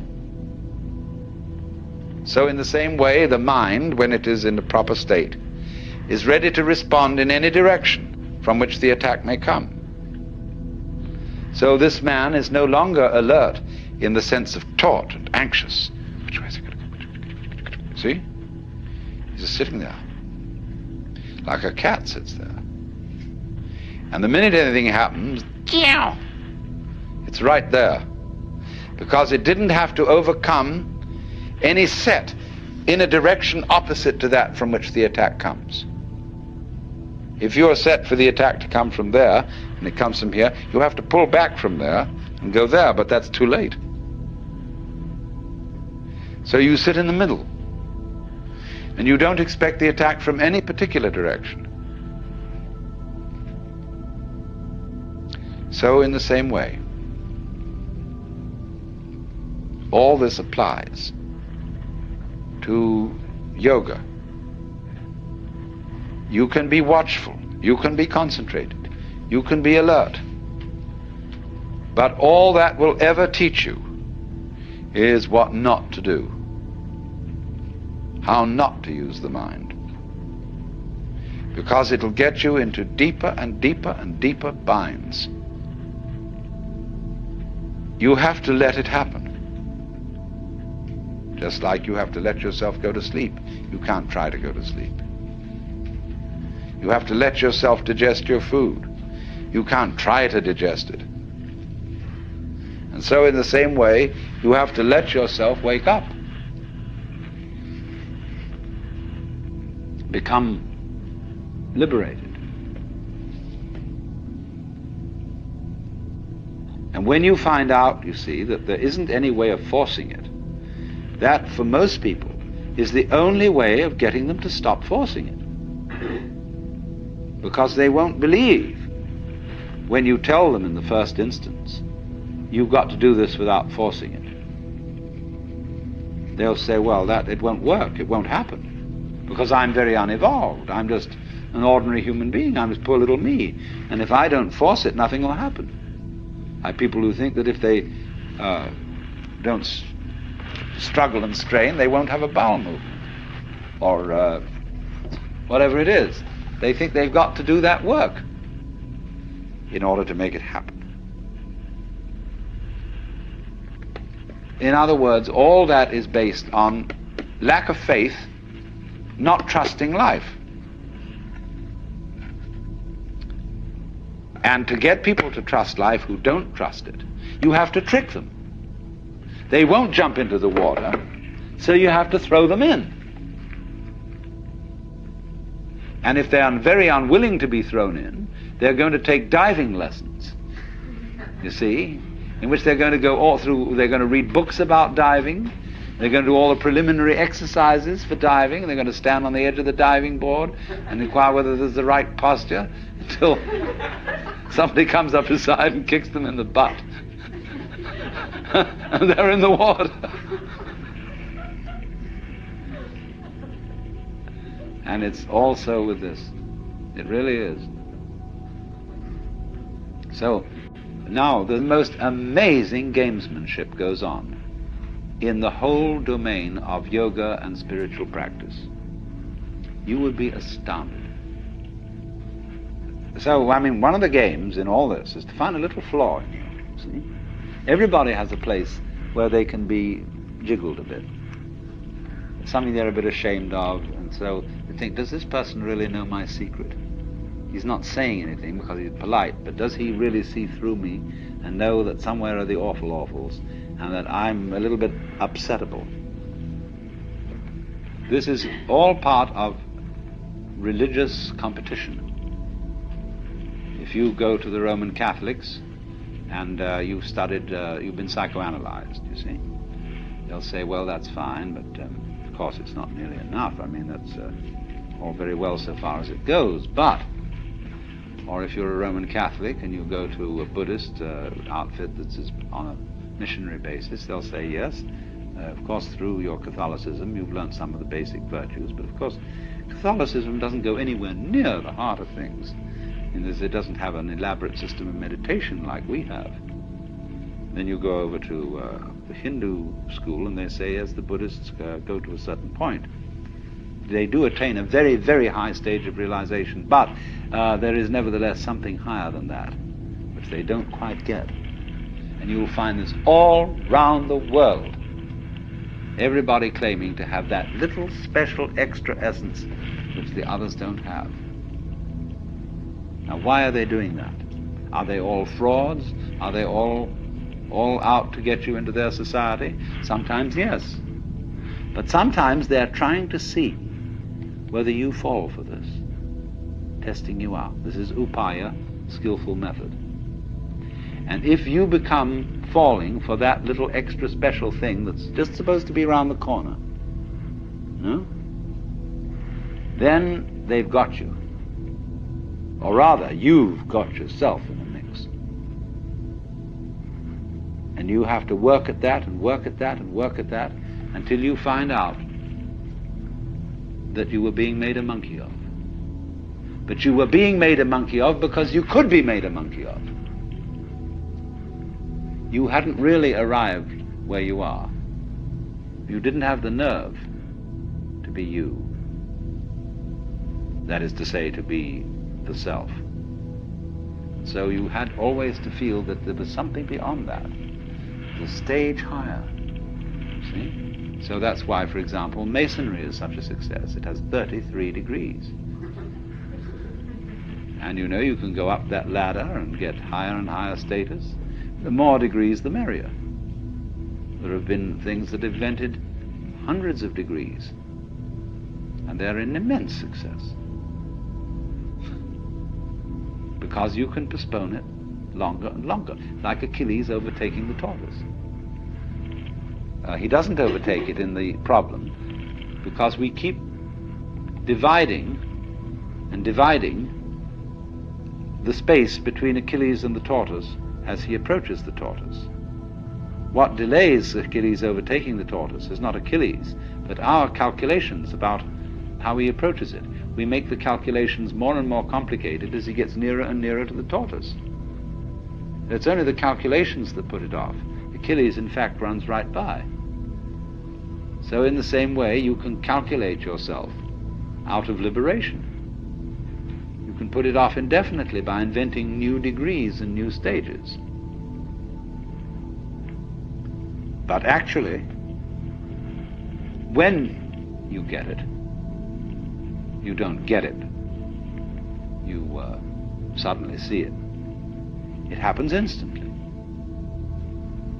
It happens instantly whether you put in 30 years practice or whether you put in 3 minutes. It's the same. Suddenly it dawns on you that that's the way things are. Tattvamasi.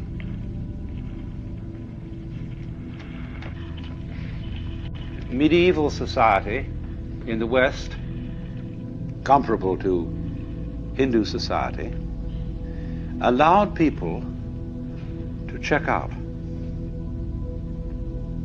of the game. It revered and encouraged hermits, monks, nuns of various types of discipline. There's this difference, you see, for the West and India. You couldn't join the Brahmana caste, the priest caste, from some other caste. But in the European caste system, by becoming a priest or a cleric of any kind, you see, a cleric means simply a literate person. You could familiarize with any other caste once you're in that one. And so it was a wonderful way of rising in society. You could, from being a serf, go to being a priest, to being an archbishop, and consort with the nobility. It was the only way open to cross castes, you see. And because they were the literate people, it was through literacy and through universities founded by clerics that our caste system began to break. And we got the idea of choosing your own vocation and not simply following what your parents did. Now I want to make an observation here about checking out of the game. This is not encouraged in contemporary society. Because the Catholic Church and the Episcopalian Church are very powerful minorities, they can still support monasteries and even hermits. But you can't be one on your own without great difficulty. Firstly, because you're a poor consumer. See, around here we have a number of hermits. There's a guy out there building that boat, and he's essentially a non-joiner, poor consumer. And the community, they live a lot along here. And they're not working class people. They are people who dropped out of college because they saw it was stupid. And they're that sort of people. We would call them perhaps beatniks. But you see, the city doesn't like it because they aren't owning the right sort of cars, and therefore the local car salesman isn't doing business through them. They don't have lawns, and so nobody can sell them lawnmowers. They hardly use dishwashers, appliances of that kind. They don't need them. And also they wear blue jeans and things like that, and so the local dress shops feel a bit put out having these people around. And they live very simply. Well, you mustn't do that. You've got to live in a complicated way. You've got to have the kind of car, that identifies you as a person of substance and status and all that. So there's a great problem here in our society. Now, why is there this problem? There's always a very inconsiderable minority of these non-joiners or people who check out of the game. But you will find that insecure societies are the most intolerant of those who are non-joiners. They are so unsure of the validity of their game rules that they say everyone must play. Now that's a double bind. You can't say to a person, you must play, because what you're saying is you are required to do something which will be acceptable only if you do it voluntarily. You see? So everyone must play is the rule in the United States. And it's the rule in almost all Republican governments. I mean Republican in the sense of democratic. Because they're very uneasy. Because everybody's responsible. You mean you may try not to be and avoid it and say, oh, let the senators take care of it or the president. But theoretically, everyone's responsible. Now that's terrifying. See, it's all right when you know what's right. There is an aristocracy, there is the clergy, and they know what should be done, and they're used to ruling, you see. But now it's in your hands. You say, well, what are we going to do? Well, I think this way, and you think that way, and he thinks the other way. And so we're all unsettled. And therefore, we become more and more conformist. Individualism, rugged individualism, always leads to conformism, because people get scared. And so they herd together, and compounded with industrial society, mass production, etc. They all wear the same clothes, and they're sensible clothes that don't show the dirt too much. And we get duller and drabber, and with the exception of the Californian Revolution.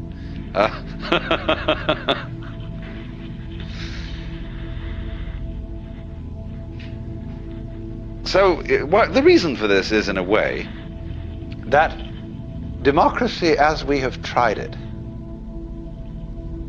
started out on the wrong foot. You see, in the scriptures, the Christian scriptures, it says everybody is equal in the sight of God. Now that's a mystical utterance. That means that from the standpoint of God, all people are divine and are playing their true function. And that is something that is true on a certain plane of consciousness.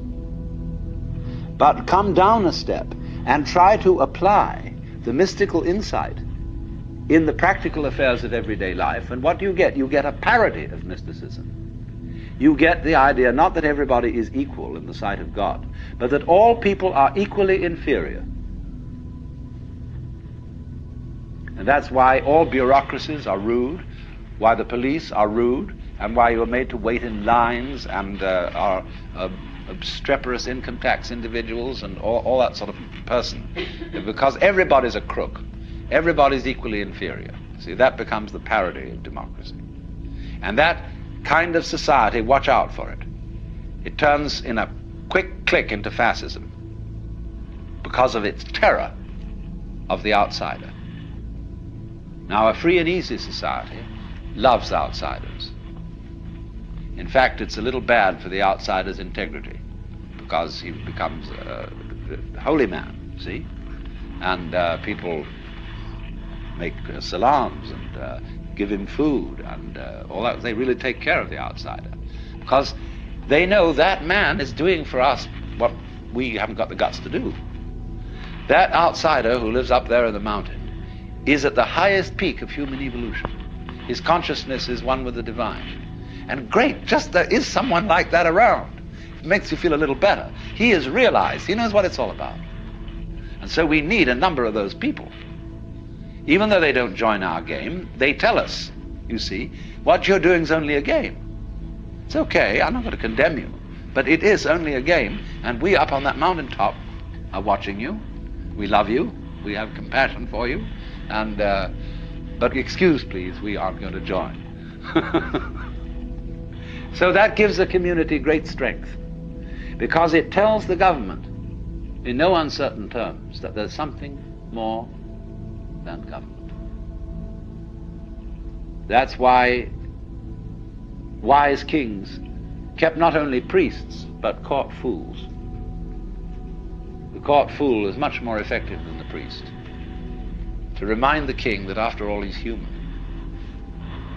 And you know how in Richard II, where the fool is called the antic, the king says, within the hollow crown that rounds the mortal temples of a king keeps death his watch. And there the antic sits, scoffing at his state and grinning at his pomp, allowing him a little time to monarchize, be feared, and kill with looks. And then at last comes death, and with a pin bores through his castle wall, and farewell, king. See, always this reminder of the priest or of the antic to the royalty, to the government. You are going to die. You are mortal. Don't give yourself airs and graces as if you were a god. As king, you are only a representative of God. And there is a force, there are domains way, way beyond yours and way, way higher. But it's very difficult for a Republican government to realize that, because it's insecure. And therefore, in our present world, you cannot abandon nationality without the greatest difficulty. People who try to abandon nationality get constantly deported from one place to another. You must belong to this thing, as Thoreau put it. However far into the forests you may go, men will pursue you and compel you to belong to their desperate company of oddfellows.